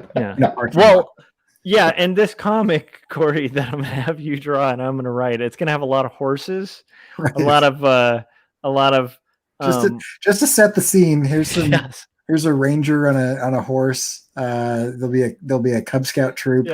Doing a ride along trail. And I know it's going to be in like the wild, but for some reason in Idaho, they're going to decide to build this giant coliseum full of crowds of people, but just for like the bear fight scene, with flying buttresses and archways. Exactly. So, like something simple, like I really just want this to look like pages of Little Nemo in Slumberland. A bird's eye view of all the trees and all the lakes. Oh man. Good stuff. Let's see. I've got to stop shading things that no one will care about. I'm saying that out loud so that I stop doing it. Oh, Chris just brought up what I think I've brought this up on a stream before. Yes, Chris, I saw the video of the girl who punched the bear attacking her dogs. And the craziest part about that video is just like, she shouldn't have punched that bear. Like, I'm glad she did. It saved her dogs, but like a mom grizzly bear with 2 cubs behind her, and you went up to her and decked her. Like that's a suicidal move there, and I'm amazed that girl walked away with her dogs and stuff, because that's a crazy one. Like, because isn't that like when I think that's when grizzlies are like at their most dangerous, is like a mother with her cubs. Any animal around their babies, you're looking for trouble.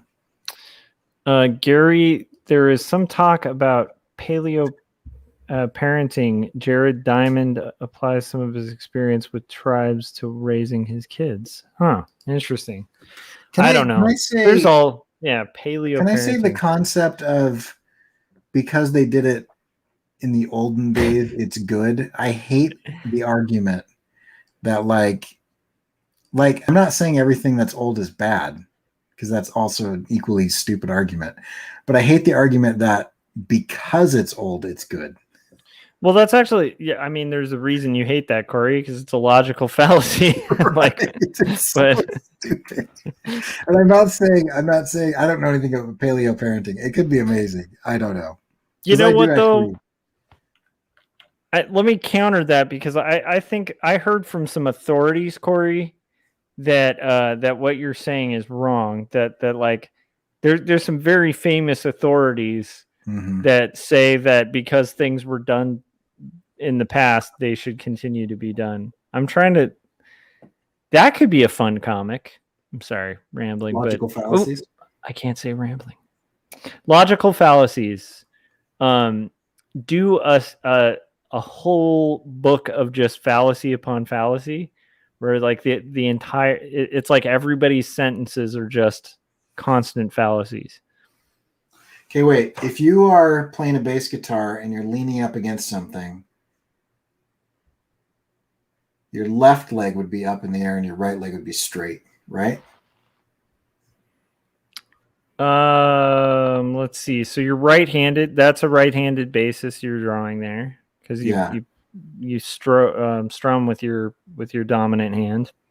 Right, because I'm thinking you would, the body of the guitar against. Yeah, so I'm up, right? You'd lift your left leg. Yeah. Okay, hang on a second. I can test this in reality in like 2 seconds, and after that, I'm going to take my little 20-second break, because it's been well over an hour, you guys. Can I just use your legs as reference, so I don't have to find it? Hold on a second. Let me see. No, he's gone. He's going to get this guitar, which I don't have a guitar. So this is not my bass. My bass is in my room, but this is my sister-in-law's bass, which is a short scale bass, but it should work. So let's see. Here, put your camera full screen. Josh. Something like that, right? We're just gonna.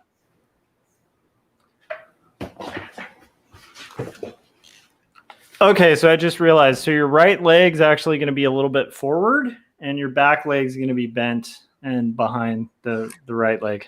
But so it'd be more like you're gonna have this side, your dominant side, a little bit more forward, and usually the weaker leg is going to be on the back.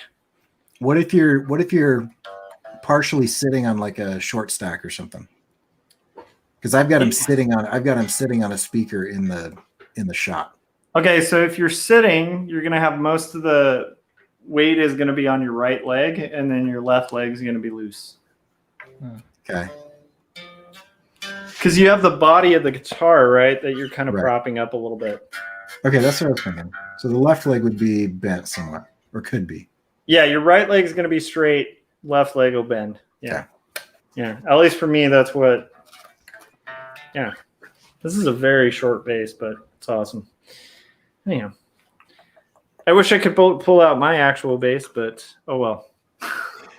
Yeah. Be right back. Oh man, it is only 1:45 in the morning, and I feel like it's 4 in the morning. I am so tired. It's 2:45 here. I should be going. Okay, so I'm going to take my quick break. I have finished page 13 of these, and I'm going to try to do actually these will be really easy to knock out, but I'm going to do like 14 and 15 before ending the stream. So I'll be back in about 20 seconds. If you guys want to stick around and hang out, cool. If not, no worries too. I'm going to pop out because I've got to do some construction stuff and talking weirds about my brain. So I might be back. Sounds good. And then Frank, if you need a break or anything like that, feel free. If not, promote your stuff, like mention where people can find your stuff and all that fun stuff. All right, I'll be right back. All right, cool.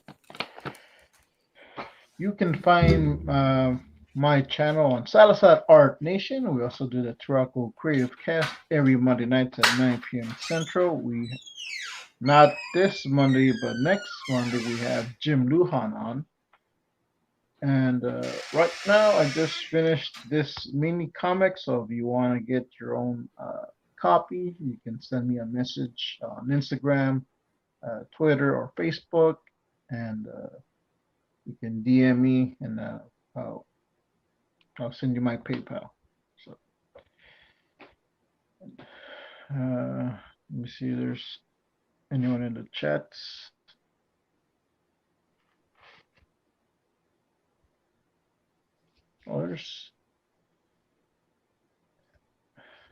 Oh, Gary was here.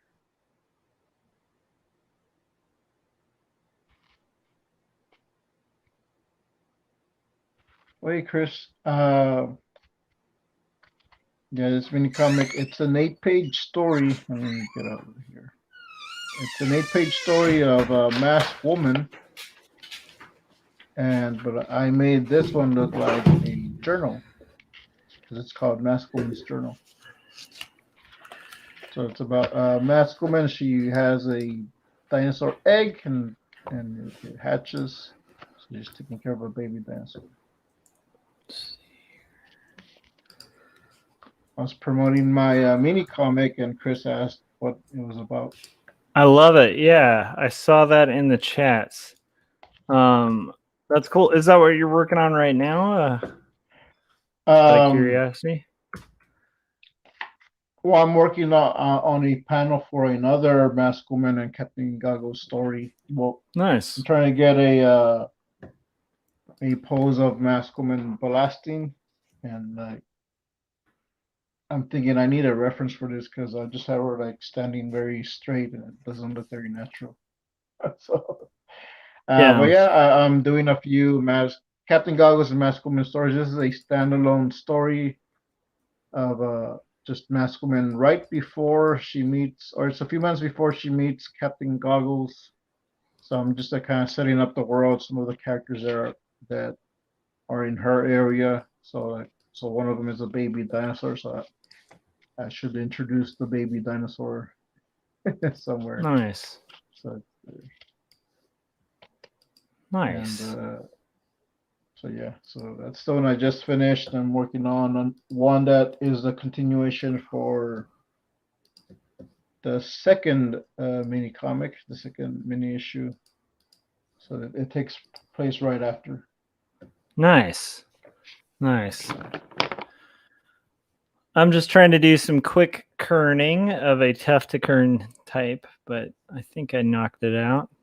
There's a trick with kerning where you want to basically like look at every 3 letters and then like you cover the first letter and then you look at like the next 3, cover those, look at the next 3, make sure your spacing's all good.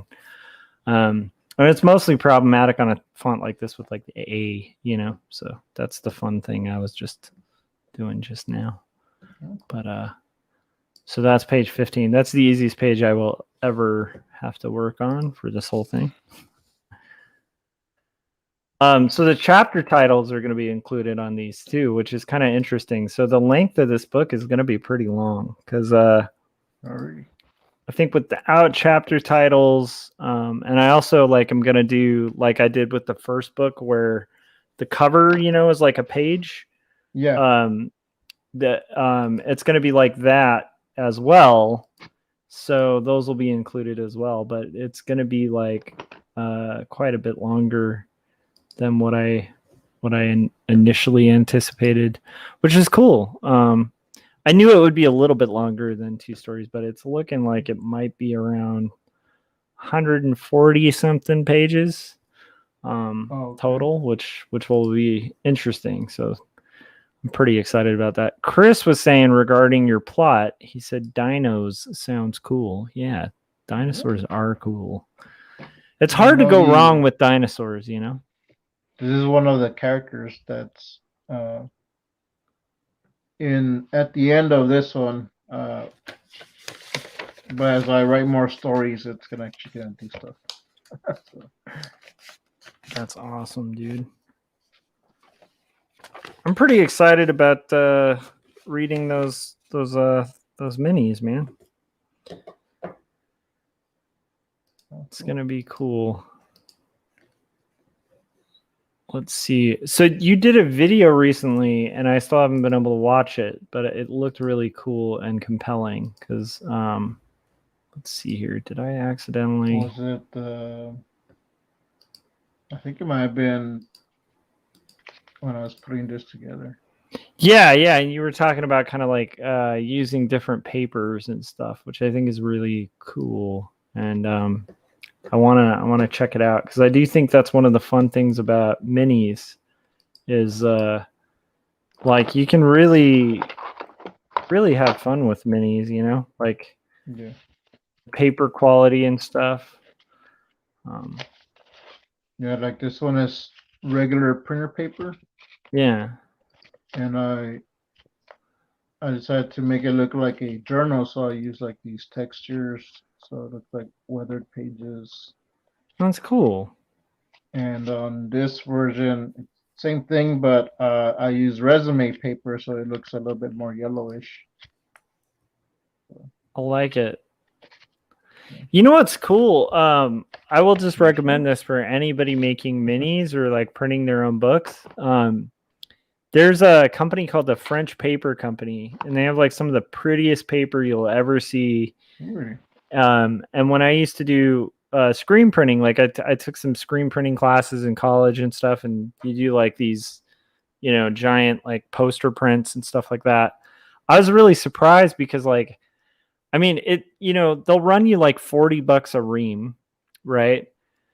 But for the quality of paper, I mean, like, it's just insane, like what you can get. Like they have the coolest, some of the most beautiful paper, and a lot of it runs pretty good through like a printer.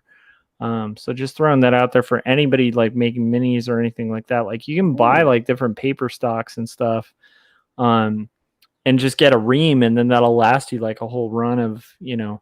I mean, especially with minis, you still have to cut them down because usually they're sold in like a large thing, but you know, even those, like a lot of them you could take to like a Kinko's and get guillotine cutted like at a specific size so that you're not having to like, you know, measure out and stuff. But it's not a bad way to go. And then Gary was saying even exploring your local Michaels, you can have some fun options. Paper craft and scrapbooking are so big for sure, man. That's what Scott Certain said when he was on the show, because I was showing him that one, and he was telling me like, oh, like Michaels has their scrapbook section. Like, oh, okay, yeah, for sure, man. Let me see here. Throwing Gary an invite in case he wants to hop on, and then I was gonna invite Chris on, but Chris has a newborn, so I'm not sure if he's like, I don't know, Chris. Let me know if that's something you want to do. If you want to hop on, chat for a little bit, that's cool. I'll send you a link. Otherwise, I don't want to. I feel bad bugging you if you're. I kind of feel bad like when people are in the chats being like, hey, do you want to hop on? Because there might be people who just want to kind of watch and hang out in the chats. But I don't know. I'm still going to extend the invites out anyway. So and then Adam, you're always invited too if you ever want to hop on too. So just let me know in the chats and I'll send you a link on Facebook or something. Yeah, different paper stocks are cool, man. But I like what you did with that because I think it does up the value and the look of the thing, you know. Yeah, I've actually right now I am selling these. through my PayPal, but I do want to set up like an Etsy store. So right now, if anyone just like wants to message me, like I think like $3 will be fine for something like this. 'Cause I also Nice. included I include a card that I printed off. Which do I have? Gary's trapped under his cat, which makes a lot of Oh. sense. And he said he just got back from Flagstaff a bit ago. Do they just call it flag? That's interesting. I think that's pretty. And he sent a picture of himself stuck under his cat. I almost want to show it, but I will. Well, let me know, Gary, if I can share that with the general public, or if that was. That's pretty funny. His cat literally has him held hostage. I thought Scott said, "Don't go to Flagstaff." Oh, that's true. I'm trying to remember. Is today Scott, or was today? I guess yesterday It now. was The yesterday. signing. Yeah. Oh man. And I was gonna buy because I think yesterday was the last day to get the Archie comic that they'll be able to donate $5 of that to Next to Autism. Yes, and And I got it in the mail. I was gonna buy it yesterday, but I didn't. Like, oh man. I mean, I can still buy it, but I wanted to. Are you speaking of this? Yeah. Yeah, it arrived in the mail today. It's pretty cool. For anybody who's not familiar yet, Scott Cirkland, I think he just did a signing at Surprise in Arizona of these, but he did a variant specialty cover for Surprise Comics of Betty and Veronica Friends Forever Summer Fun. And I think up until yesterday, every issue that was sold like benefited autism with a little bit, but still, it's a good thing to pick up regardless, because it's cool. It's like, it's fun to see. I like seeing friends of mine be able to do properties that are well known. There's something cool about that. Chris actually has done licensed stuff for Lucasfilm. So if you guys check out Chris Caligia's site. And Chris was saying, "I'm trapped under my baby." So anyhow, but yeah, Chris has done licensed stuff for Lucasfilm. It's always fun to see. I don't know. I think it's fun to see like friends like play with licensed properties and characters, that are well known. It's fun to see. He's done stuff for Marvel and stuff too, but it's I like seeing that stuff, because it's like when I like something and then someone I know is working on it, it's always cool. Cool. Yeah, that's awesome stuff. Let's see here. Okay, I gotta get working on this next bit. I'm supposed to do, you guys, at a minimum 3 pages a night on this. That's what I'm aiming for. Although today I wouldn't mind getting 4 done. Okay, let's see here. Oh, Gary said to you can share the picture. Oh, let me see if I can.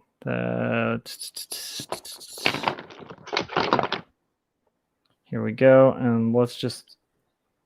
Oh, hang on, I have to unlock. Come on. I usually just drag them into Photoshop to share, but okay, there is Gary's cat holding him hostage. You guys see that? So he literally was not making that up. It's a funny, and that cat is like totally giving him a look like, "Don't you dare, dude." So that makes a lot of sense. All right, let me see if I can switch this over. So you're working on a panel right now, like for the next mini?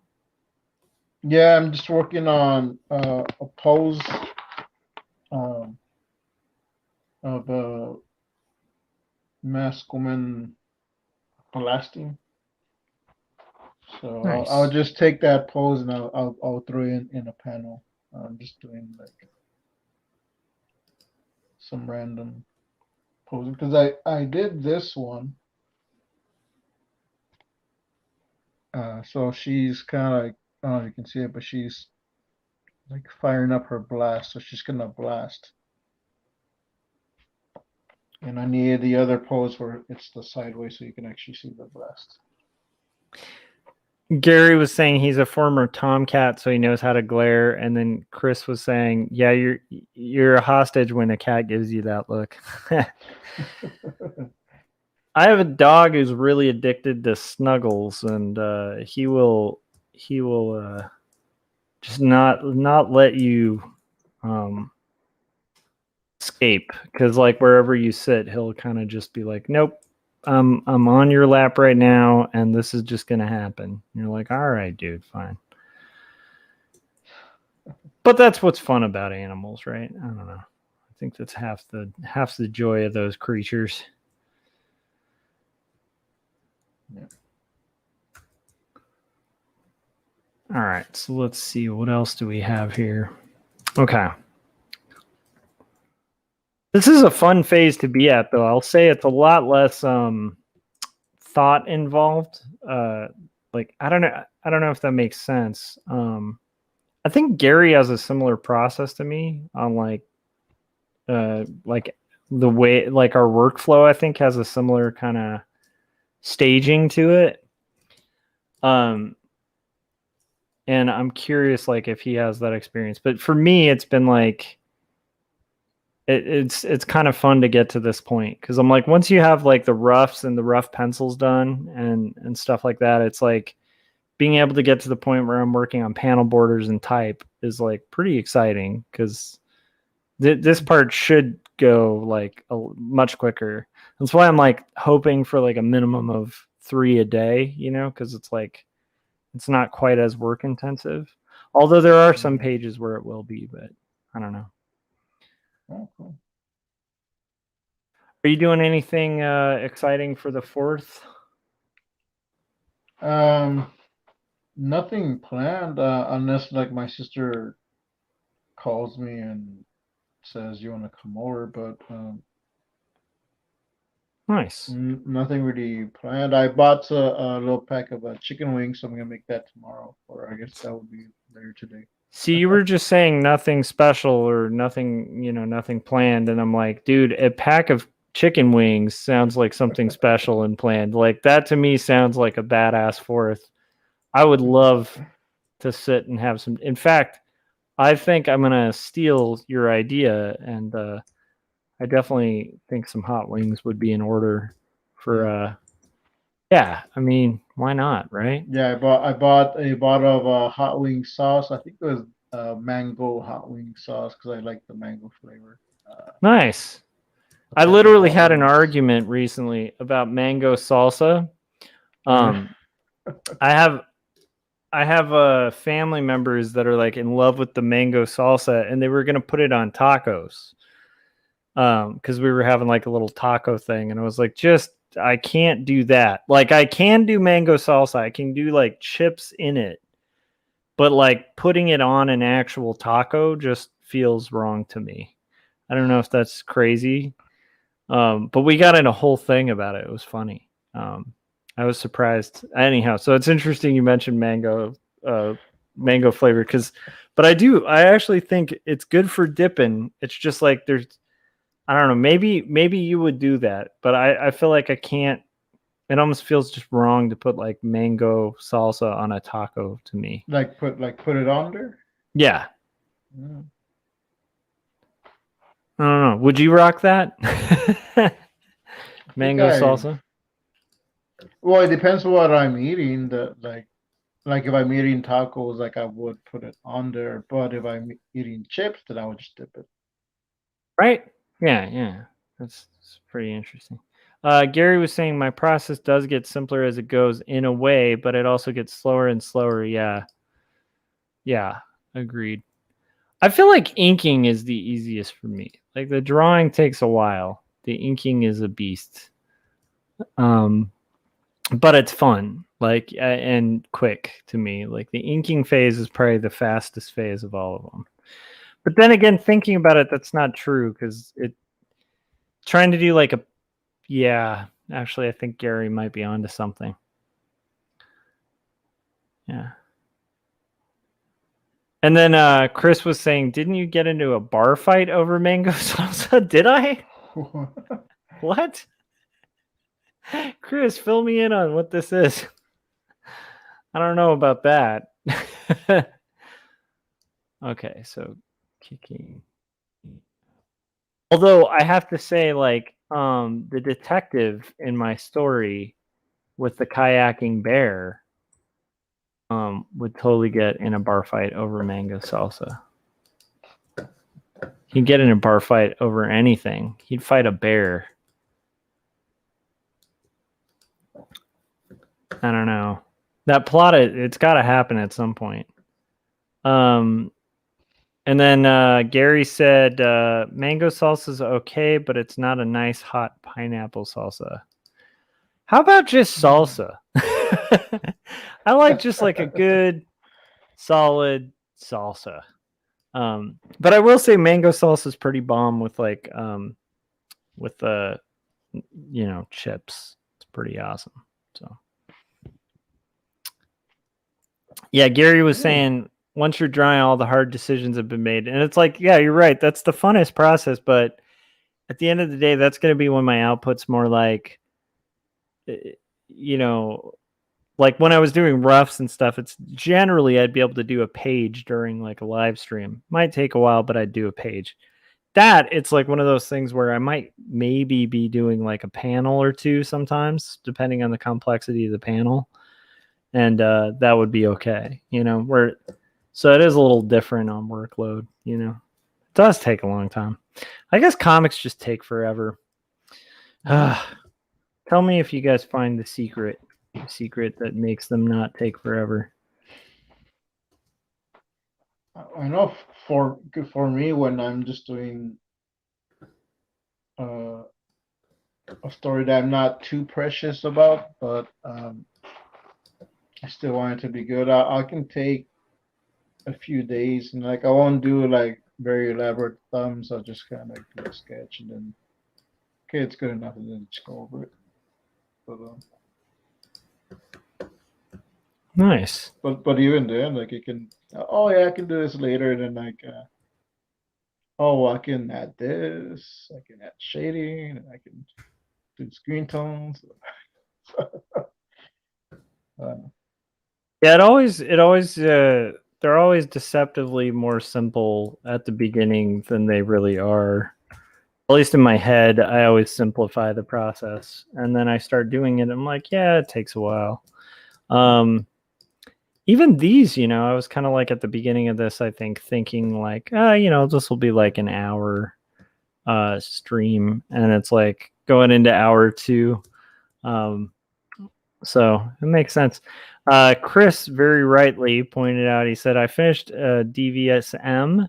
Your subtle character expressions and panelings are really great, which I agree with. Gary is really good at, I think one of his biggest strengths is like really compelling dialogue sequences where it's like scenes in a lot of comics that would actually be pretty boring.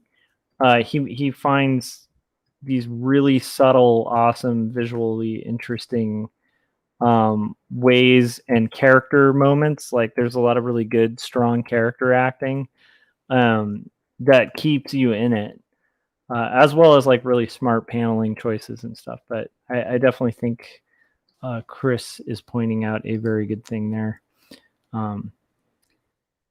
And a lot of cartoonists, like I have a lot of conversation sequences too, but I feel like Gary just has that the ability to have these conversations and done in ways that keep the reader interested and show like these subtle expressions and movements, sometimes just a hand fidget or a finger moving or something where it's like it shows like the last DVSM, like just the way that character handles her cigarette. Also, as an ex-smoker, I appreciated it because it was very accurate to the way somebody who smokes cigarettes would smoke cigarettes. So, yeah. But it's also great how that prop is used to kind of keep it really interesting and good choices and all that fun stuff. Anyhow, rambling. I'm just gonna make compliments all day. Yeah, that's my goal. Is just compliment people. That was a good episode of the podcasts. Yeah, you thought so? Yeah, I was there in the chats the whole time, just watching. Yeah, it was fun. I feel like we're gonna have to do that more often on Artcasters because like it's fun to have a panel. I think there has to be a limit to it because I feel like I've tried on here. I've had multiple people on before, and it works, but it starts kind of falling apart. I think once you start pressing past 5, like I feel like 5's like the magic number that you can have it at.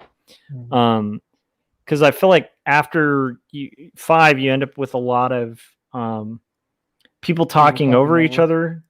Yeah, and not like no, like I feel like that's inevitably going to happen a bit, but I think like the second you add like 6, it gets crazy, you know.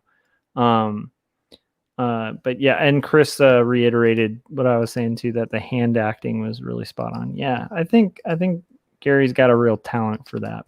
But yeah, it was a fun one, man. And I think it's a good thing to do on Artcasters occasionally, because it just kind of keeps it fun. And also is like a different, like a change of pace. I think every once in a while isn't bad, you know. Plus, it's a nice excuse to like hang out, you know. So, I think that might be something we do a little more often. Yeah. Let's see. Yeah, regular roundtables I think would be cool. Let's see here.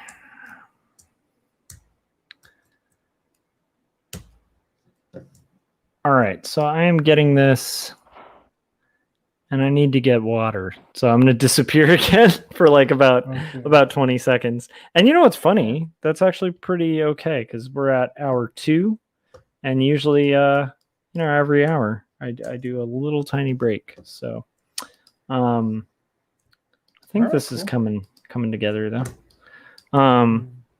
Cool.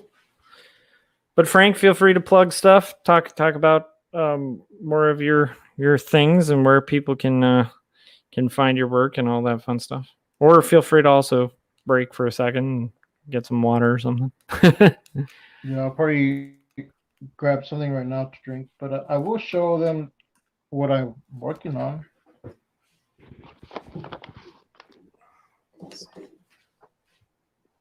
Can you see it?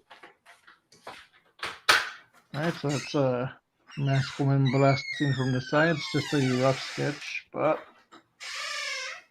it's better than these.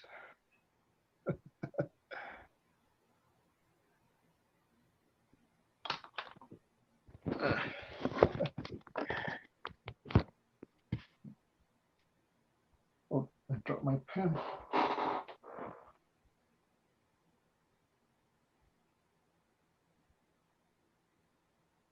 Okay.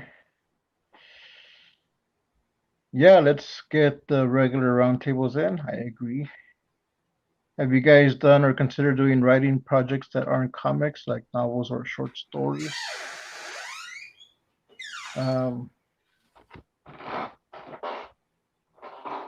Drop my stylus. Oh well. Yeah, I know I've thought of it. I haven't done any recent, but I used to write journals when I was in high school, and so that's something I wanted to do was write. So I did want to write my a story, but I ended up, once I got more into comics, like, oh, I can just tell it as a comic. So, but yeah, I think breaking away from comics for a little bit and doing a novel or a short story will be cool. So it's something I want to get back into. I know Anna is turning one of her graphic novels she's working on. She's writing like these long scripts and paragraphs, and she's gonna novelize it.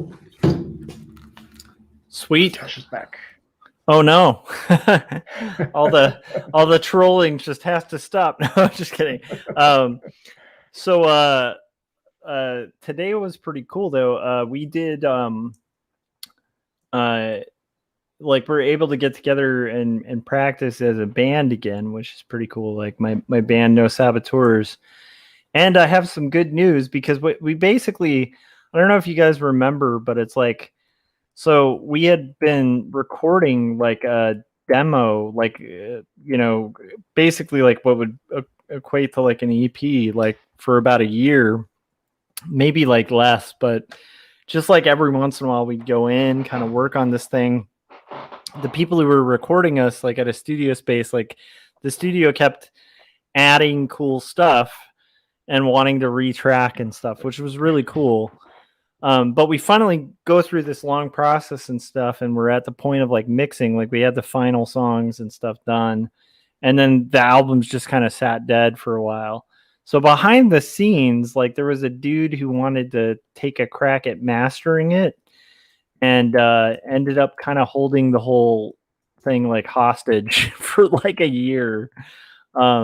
And we finally got like the master tracks back. And so I shouldn't call them, they're like the master files, but not the mastered files. And so we were starting to mix those together, and so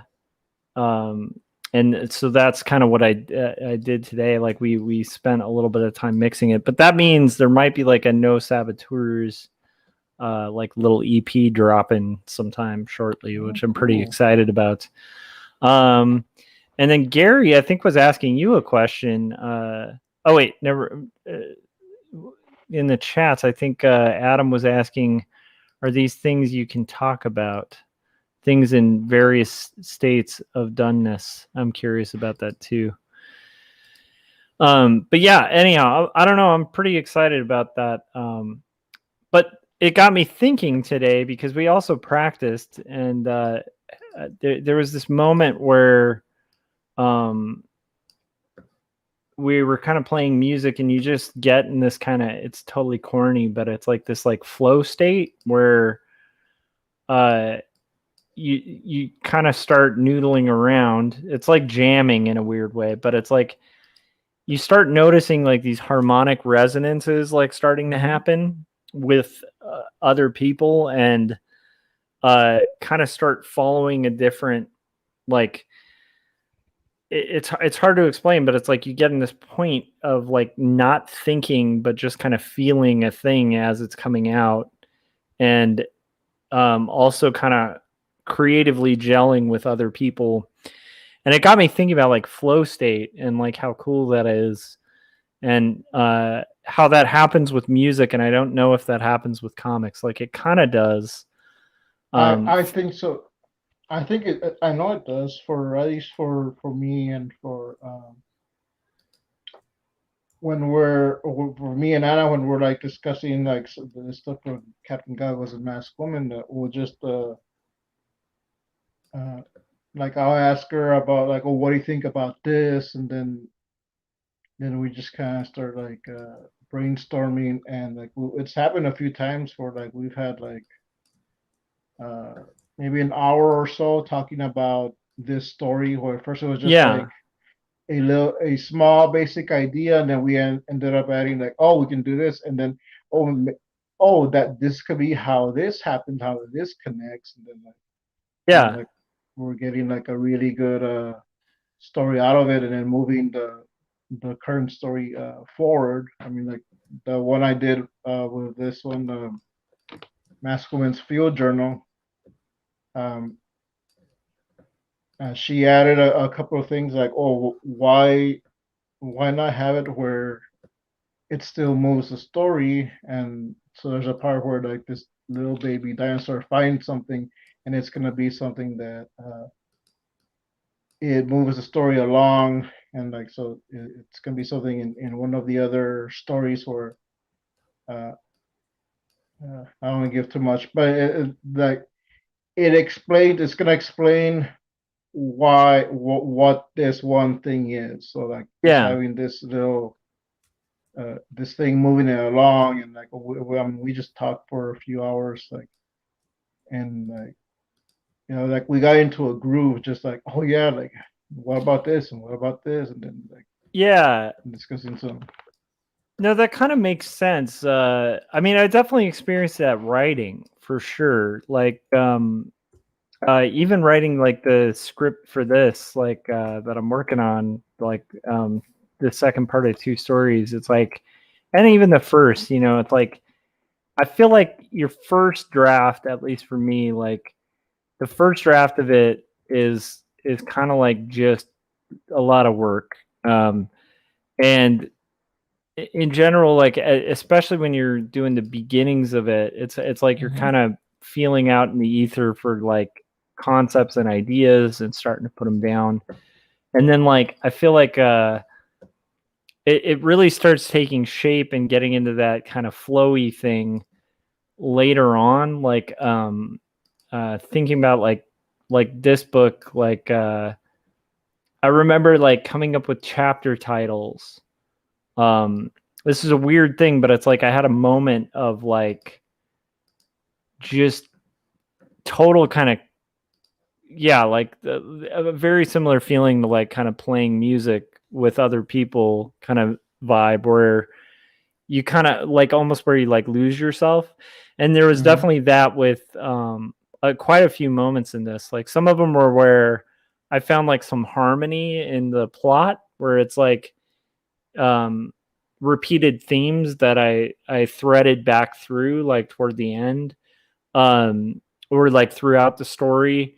And then definitely with just weirdly enough, just the chapter titles, because I had this one that's thematically, it's like it's me as a stupid teenager kind of getting kicked out of the house, and at having to kind of write that from like the standpoint of like this obnoxious teenager, and then realizing like, okay, I'm gonna call this one like like the father, and it's basically about my dad, and like and then losing my father to cancer, like when he got older, and I got older as well. But then like the next themes like all had these interesting themes, so I realized that I could actually name the chapters based on the Trinity, because it's just interesting. So it's like I have like a chapter that's called the Father, and then there's like a different chapter, and then another one's called the Son, and there's a different chapter, and the other one's called the Holy Spirit, which is the chapter that's going to talk like really openly about my faith and how I was saved and stuff. And it's interesting because it's like that just came out of nowhere. And it almost seems like designed and like super intentional, but it was sort of accidental at first. And I love stuff like that, like those happy accidents that happen when you're writing, or those moments where like you have like a plot hole where you're like, oh, what's going to fit here? And then you find the thing that fits. And it's like, it's this perfect kind of flow state type thing. So I definitely experienced that with writing, but I do have to say there's something so immediate. And maybe because I don't collaborate on comics, I don't experience that as much as I do with music, where it's like a collaboration. So it's like, I'll start playing like a note on my guitar, and then like my friend Josh, like who's also named Josh, who's the other guy in my band, and just actually just a character in my head that I just call Josh. No, I'm messing around, but no, my friend Josh, like he'll hear what I'm playing, and then he'll kind of like throw something on top of that makes me think about the shape of the music a little differently, and I can kind of layer on that. It's like a give and take, where everybody adds a different thing that kind of forces a response that's different, and shapes like a better thing. I guess maybe I would feel that more outside of just the writing process. Because definitely also like second drafts and third drafts are way more like that, right? Where it's like I'm getting feedback from people and revising and improving and stuff. But yeah, I don't experience that as much in comics, and I think that you've probably pinpointed it, because I'm not, doing a ton of collaborative work in comics, so a lot of that flow and that back and forth is like me and the ether, whereas like with the collaboration, you have like another viewpoint, like kind of pitching in there and kind of throwing their idea in on it too. Adam said, have I ever done or considered doing writing that isn't comics, like a novel or a short story, etc.? I used to write a lot when I was younger. I actually, for a long time, used to write like screenplays that I did absolutely nothing with. One of them was kind of like a Pulp Fiction-esque. Like I was really in like a Tarantino phase as a young kid. But it was like a Pulp Fiction-esque story called 50 Count that had 50 people killed throughout the story. And I think it was like, I think the plot of it was like these, pretty much like a hitman kind of story. And I'm trying to remember what the rough plot was. I know that at some point, like people were like going door to door. And so like they'd have different, oh, okay. So that's it. That was the plot. I'm trying to remember. It's been a while. I was like, I know there was like a door to door person. So these hitmen are like holed up in a house, like kind of hiding out from like somebody, and they end up accidentally killing a door to door salesman because the guy's reaching in to get his business card or whatever, and they think it's like he's reaching for a gun. And so it's like this case of mistaken identities, and then they have to hide the body, and it's like this whole crazy stuck in a house kind of drama. I used to write short stories about vampires when I was younger. That was always interesting. I'd read a lot of like short stories about a bunch of different stuff. But yeah, I have thought about like writing prose. It's just like, I have so many ideas for comics, and primarily I feel like that's my favorite method of communication. So like, I don't know. I probably would be smart to try to write some more prose stuff. Because I could do more. Not that it's easy to write books, but it's like I think I could get more stories told that way. Yeah, I don't know. Adam, do you write other stuff than comics? Curious. And then of course we write lyrics like with the band and stuff, which is pretty interesting. But I haven't given writing prose and stuff like a serious shot. Like I haven't submitted my writing anywhere or written a book or screenplay that I tried to actually get made. So yeah. I wouldn't put it. Oh, go ahead. I've thought of writing like a part of like my life story, and then I thought like, well, I can do it as a comic. So,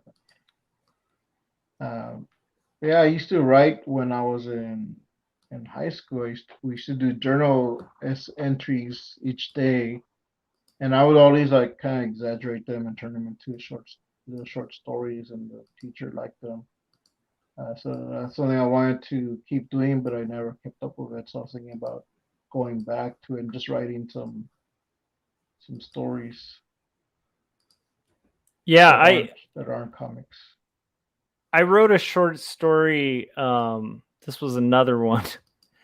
Because what you said reminds me of it. But yeah, I remember writing one in my English class, like my AP English class in high school. I think it was like senior year or something. And it was like, I think we were supposed to write like a short story about summer or something. And I wrote a short story about a guy who gets in a fist fight with like a jock and like, and it was like this brutal, again, I was like really into like brutally violent stuff, but it was like this dissociated character. And I remember I called it the Pink Rebellion just because I thought it would trigger people who were afraid of like the color pink. But then I found out like there's a whole thing that happened in history called the Pink Rebellion that had something to do with like communism or something. But anyhow, it was like this whole weird, interesting thing where I didn't know that. But I remember at the time we also I was playing in bands a lot, and we started a venue by renting out like a local like concert hall, and like we just book like 5 or 6 bands and play like once a month, and we called it the Pink Rebellion because my friend who helped me run it had read my short story and was like, that's a great name for something and it'll make people think it's this weird awesome thing. And so yeah, so that was another one of those weird things. But yeah, I definitely I think I'm with Frank on the idea of like right now it's like for better or for worse, I'm pretty hooked on comics. I love comics. Adam says I have a few extra story ideas I might write as short stories, or otherwise I may never have time to do as comics. Some interconnected science fiction and fantasy stories. Yeah, and I've thought about it. Like I mean, if I ever chose to do prose and like really, I mean, the catch is it's kind of quicker, but I think if you're doing it right, it's still going to be pretty time consuming to write a book, and then you don't have the art to mask your writing, which is a little intimidating too, Yeah.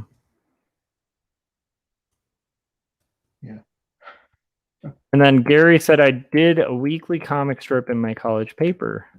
I briefly did one, and that one was called Polly Nothing, which was named that because it was supposed to be a lot of nothing, and it would just kind of complain about stuff, and it was kind of like an auto bio thing. But I didn't do.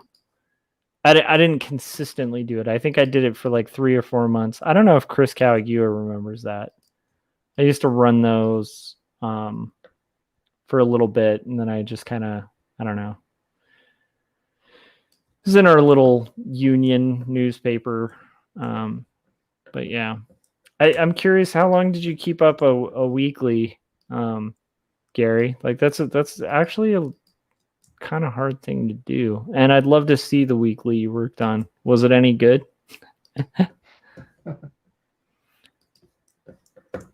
Mine was pretty terrible. It would mainly like comment on stuff around campus, like I forget, there was like Rush Week where all the sororities and fraternities would like take over the campus and set up booths and stuff trying to recruit people, and I would like make fun of it. Yeah, that kind of stuff. But it wasn't very deep is all I'm saying.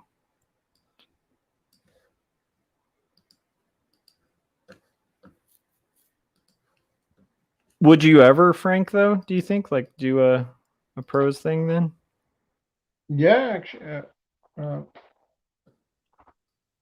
I thought of it. Like I would want to, because I used to like writing, and so I think like doing a short story or something would be interesting just to put something out.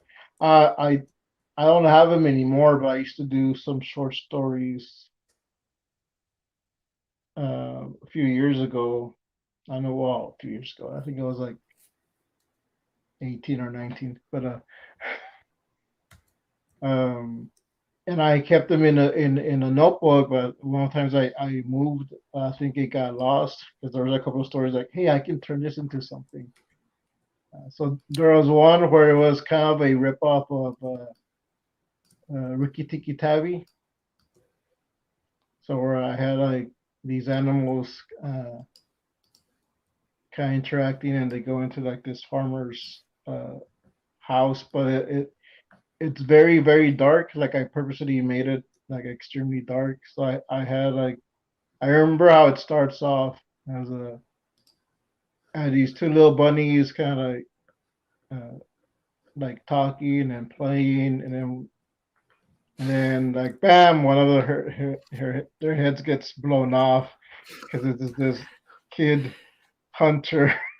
Isn't it funny like how I don't know why, but like almost everything I wrote in like junior high or like high school just had like this immense amount of violence to it. It was like Yeah. I had an obsession with like weird violent stuff at like a young age, and like I wasn't like into violence. I just like loved writing stuff like that, and I would do stuff like that all the time, like as like a bit or something. It's interesting. um it's just interesting how that changes. Gary was saying he did a weekly in his college paper for about a semester. And Chris was saying, I used to do a monthly 3 panel in high school, but it was hard to come up with ideas. And yeah, that's pretty interesting. Like I kind of wouldn't mind at some point kind of revisiting. I still have some of the short stories I wrote and stuff, and I was pretty weirdly um for better or worse, like I would, like the screenplay I wrote was like a full film, so it was like an 80-page story. I think I still have it somewhere in my garage. And I kept it in like a folder and stuff. And it was interesting because I had all these friends who like talked about wanting to write, and I was just a weird guy who had like finish stuff, and like um I think for better or for worse, that's always been a part of my personality, is like I write a lot of stuff. And then I had to write a thesis. That was fun. But other than that, like yeah, I haven't I don't know. I think if I had an idea that felt like it would be a better novel than a comic, then I'd probably do it as a novel. Yeah,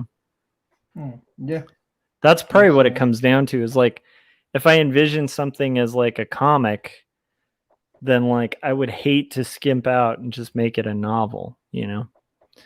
But if I had something like that was just destined and needed to be a novel, then maybe I would do that. And it'll be interesting to see what exactly I do after 2 stories. I don't know. I might become a painter for a little bit. I have a feeling by then I'll have some kind of comic that I'm itching to work on, though. I remember when I was in junior high to high school, I wanted to do a comic, so it's funny that now I'm actually doing it. But I like writing, and one of our writing classes, I think was in junior high, we read this story where this person had like 6 months to live, so they had to think about how they were gonna spend their last life, and it was like they spent time with the family, and then the teacher had us write, "Oh, what would you do if you had 6 months to live?" And everyone was writing the same thing: spend time with my family, spend time with my family, spend time with my family. I went totally opposite, and I just said like, well, um, I'm gonna dig my own grave in the back, but I'm gonna make it like a tomb, so I can take all my stuff with me. So I went totally opposite. Like I went like I'm gonna be selfish. I'm gonna take all my stuff with me, and if I have time, I'll spend time with my family. And the teacher liked it because everyone was like just the same thing, same thing. It's like, well, at least it was something different, and it's like, all right, cool. So, That is true, though. It's funny how like if you're used to like getting like the same result or canned answers, like it can be pretty cool to like see something a little different or a different take on something. yeah. um that sounds like a decent teacher then. Yeah, and I had a couple of teachers like that they're like, if you're just gonna write the same thing, and like I'm probably gonna fail it because it's nothing. You don't put any thought into it. So like, all right. So like, that's why I kind of like to go outside the box, go against things because oh, it's been done. It's let me do something different. So, I don't know. Yeah, it would be it would be embarrassingly weird to look back at some short stories I wrote. Because also like a lot of young men, I would like really. I mean, I'm sure I like probably have a lot of like bad high school poetry about some girl I was into.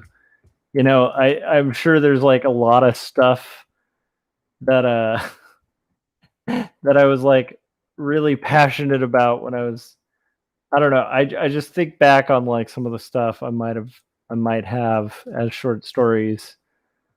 Um, yeah, and it's a little scary to think about, but it might be funny. I like the idea Gary was throwing out about like doing a video on some of those old things. That's not a bad idea. I still need to like find some of the comics I made in like fifth grade on like lined paper with like my best friend Jake. I referenced some of them in my comic, but it's like it would be fun to show people the actual thing. Yeah. Although I'm really, really thinking that like maybe this story of the detective that I was talking about with Corey that is going to find kayaking bear and like figure out where that bear got that kayak. I think that would make a really good novel.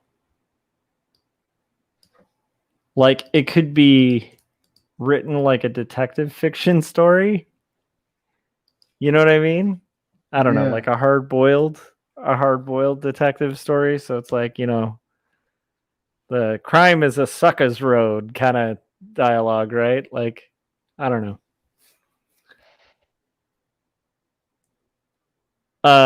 Gary was saying, yeah, I have writing from high school that I don't think I want to look at, like probably really cringe.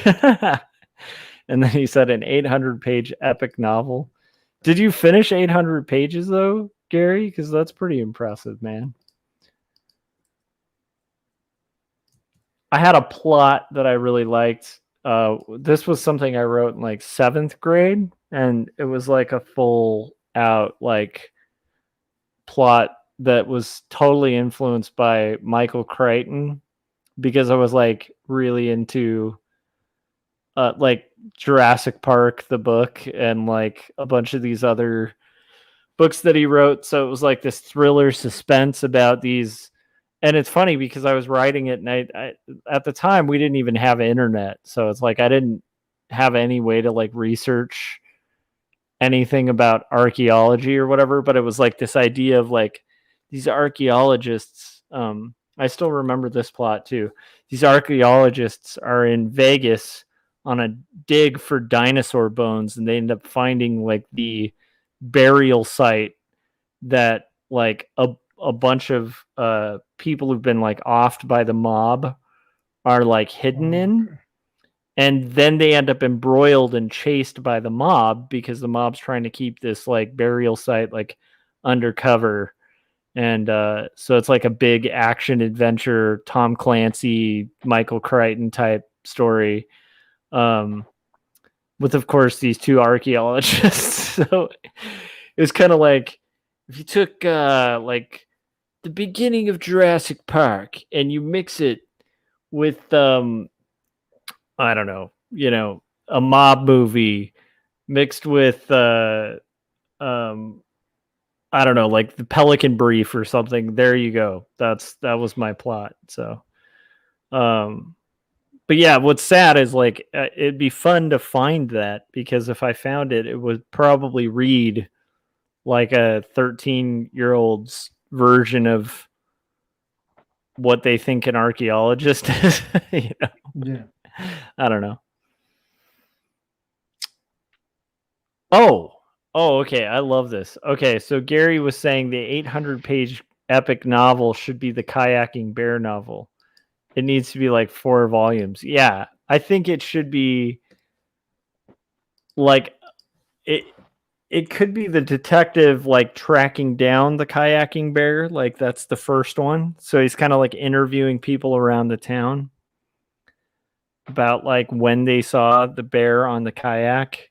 Was the bear actually kayaking? Is it possible to do that without opposable thumbs?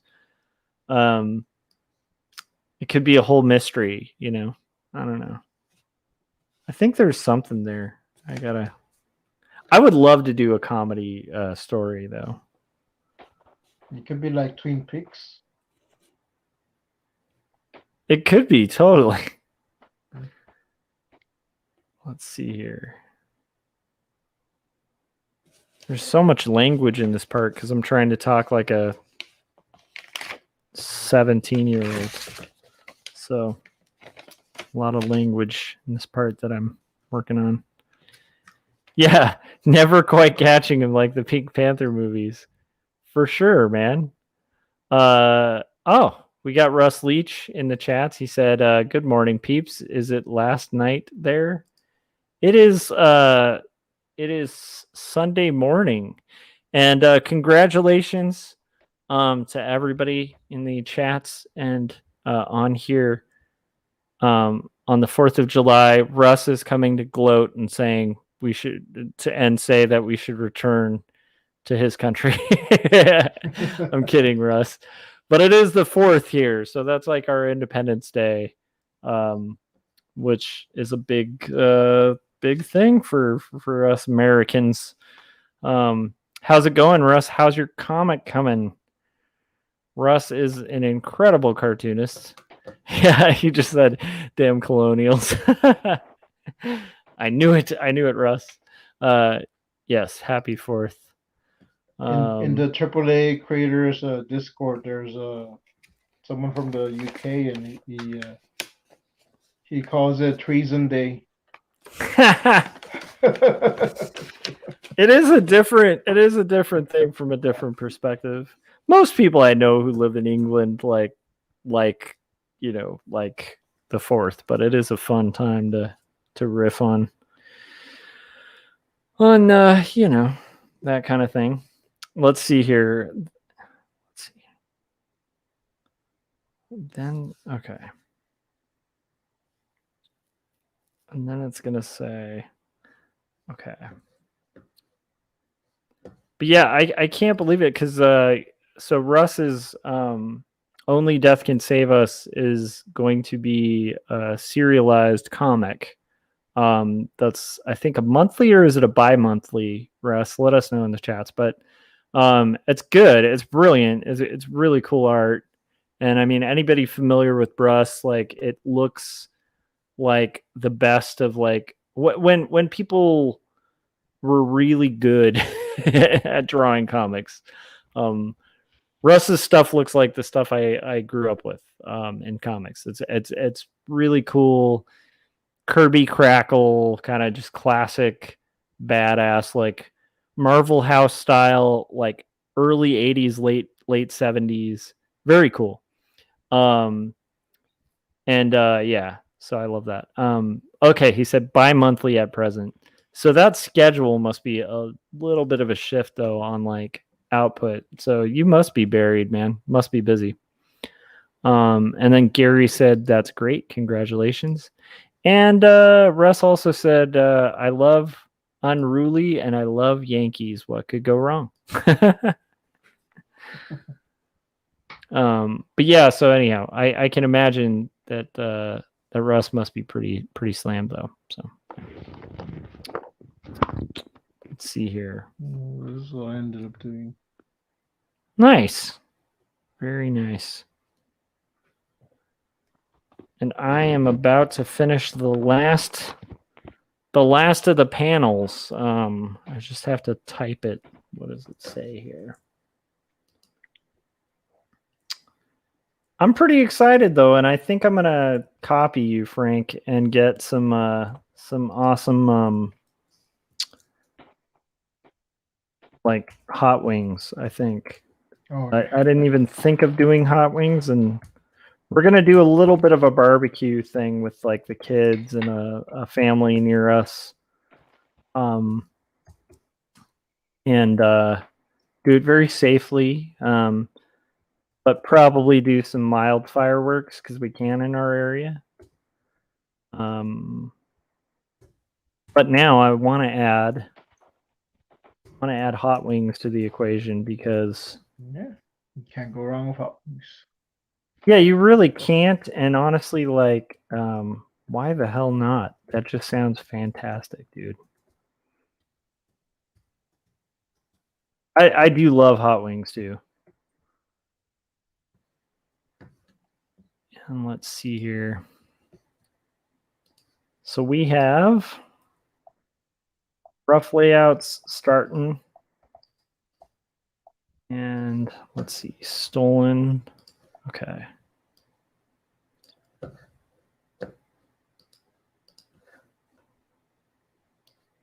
Front patio.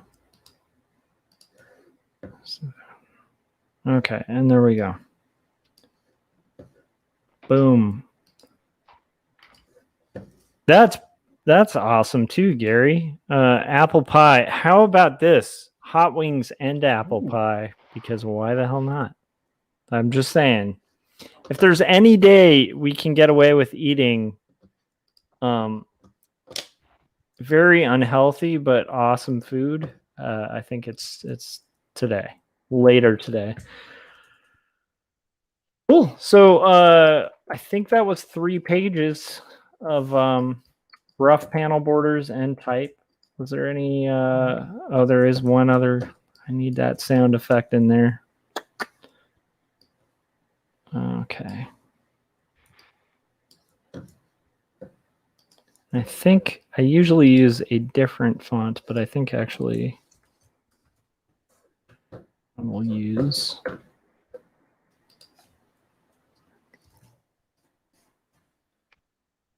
see. I kind of know the one I want to use too. I just am blanking out on it.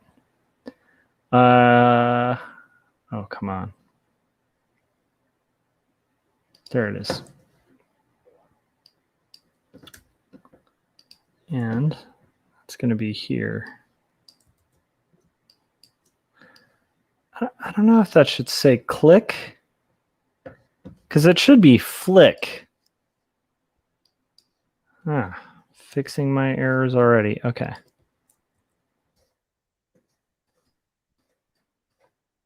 Perfect.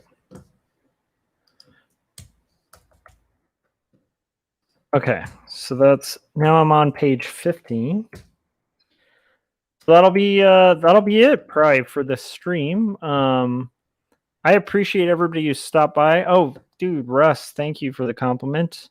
I'm impressed by your process, sir. Russ is doing a lot of like traditional inks lately too, and it's so cool to see. So I just really appreciate it. Thank you, Adam. Thank you, Corey. Thanks, Frank, for joining. Thank you, Chris. Thank you, Gary, and thank you, Russ, for stopping by as well to check out the live stream. And I hope you guys all have an excellent 4th of July and enjoy our Independence Day, right? Like we hopefully will not be invaded by aliens today. And yeah, I don't know. I hope there's an inspiring speech if that is the case, that unites our whole country against the alien threat. And if people are curious about aliens, they should check out Dinosaurs versus Mars Bots by Gary. If they're curious about, I'm going to try to make this work to like plug everybody's stuff. Oh, Adam Lohr, thank you so much. I will recommend that if you guys are watching this after the fact, there is a live stream of, a replay of like the chats. And I just want to mention, oh, I love this. Not to worry, Will Smith and Bill Pullman will save us 100%. But I just want to mention that you guys can watch the chats as well, and like I highly recommend you check out everyone in the chat's work, as well as Frank's stuff. There's a lot of talent and other cartoonists here among us, and they're all worth checking out. And I appreciate you guys keeping me company whilst I'm working on comics. And hopefully we can do another live stream again. And I definitely would say, since it's like 2 a.m. now, I think this would be called a night gang get together. What do you think, Frank? You think we made the mark? I think we did. Oh yeah. All right, Frank, where can everybody check out your work? And yeah, all that fun stuff. You can find my stuff on my YouTube channel, Salazar Art Nation. I'm also on Facebook, and I think that's just my name. Look up Frank Salazar, you find me. And on Instagram, Salazar Art Nation as well. And if you want to get your own artist edition of Mask Woman's Field Journal, it's 8 pages of story, and this one has some extra little pages that you can use as an actual journal if you want. And I throw in a couple of cards in here. So you can just message me on Instagram, on Facebook, and I'll send you my PayPal address. I think $3 will get you this cool journal edition of Masculine's Journal. Awesome. Well, thanks for hopping on and chatting. And I am Joshua Kemble. You're on my channel. If you haven't yet, hit subscribe, hit like, hit that bell. Definitely let me know in the comments section what you guys think of everything that we talked about, and most importantly, is the kayaking bear, does that have legs? Can I make that into a long, epic detective novel? I'm curious. And if so, should it be a prose novel or just like a series of very long, epic graphic novels? And also make sure you pick up a copy of 2 Stories, book 1, my comic about faith and mental illness that I handwrite, hand letter, and hand ink. I would recommend get it on Amazon. Because if you have Prime, you get free shipping, and it's like literally like about the cost of a cup of coffee. So pretty cool. And with that being said, I will see you guys on the next live stream, and I hope you guys have a good, safe, awesome 4th of July full of yummy foods and lots of joy and stuff. Bye.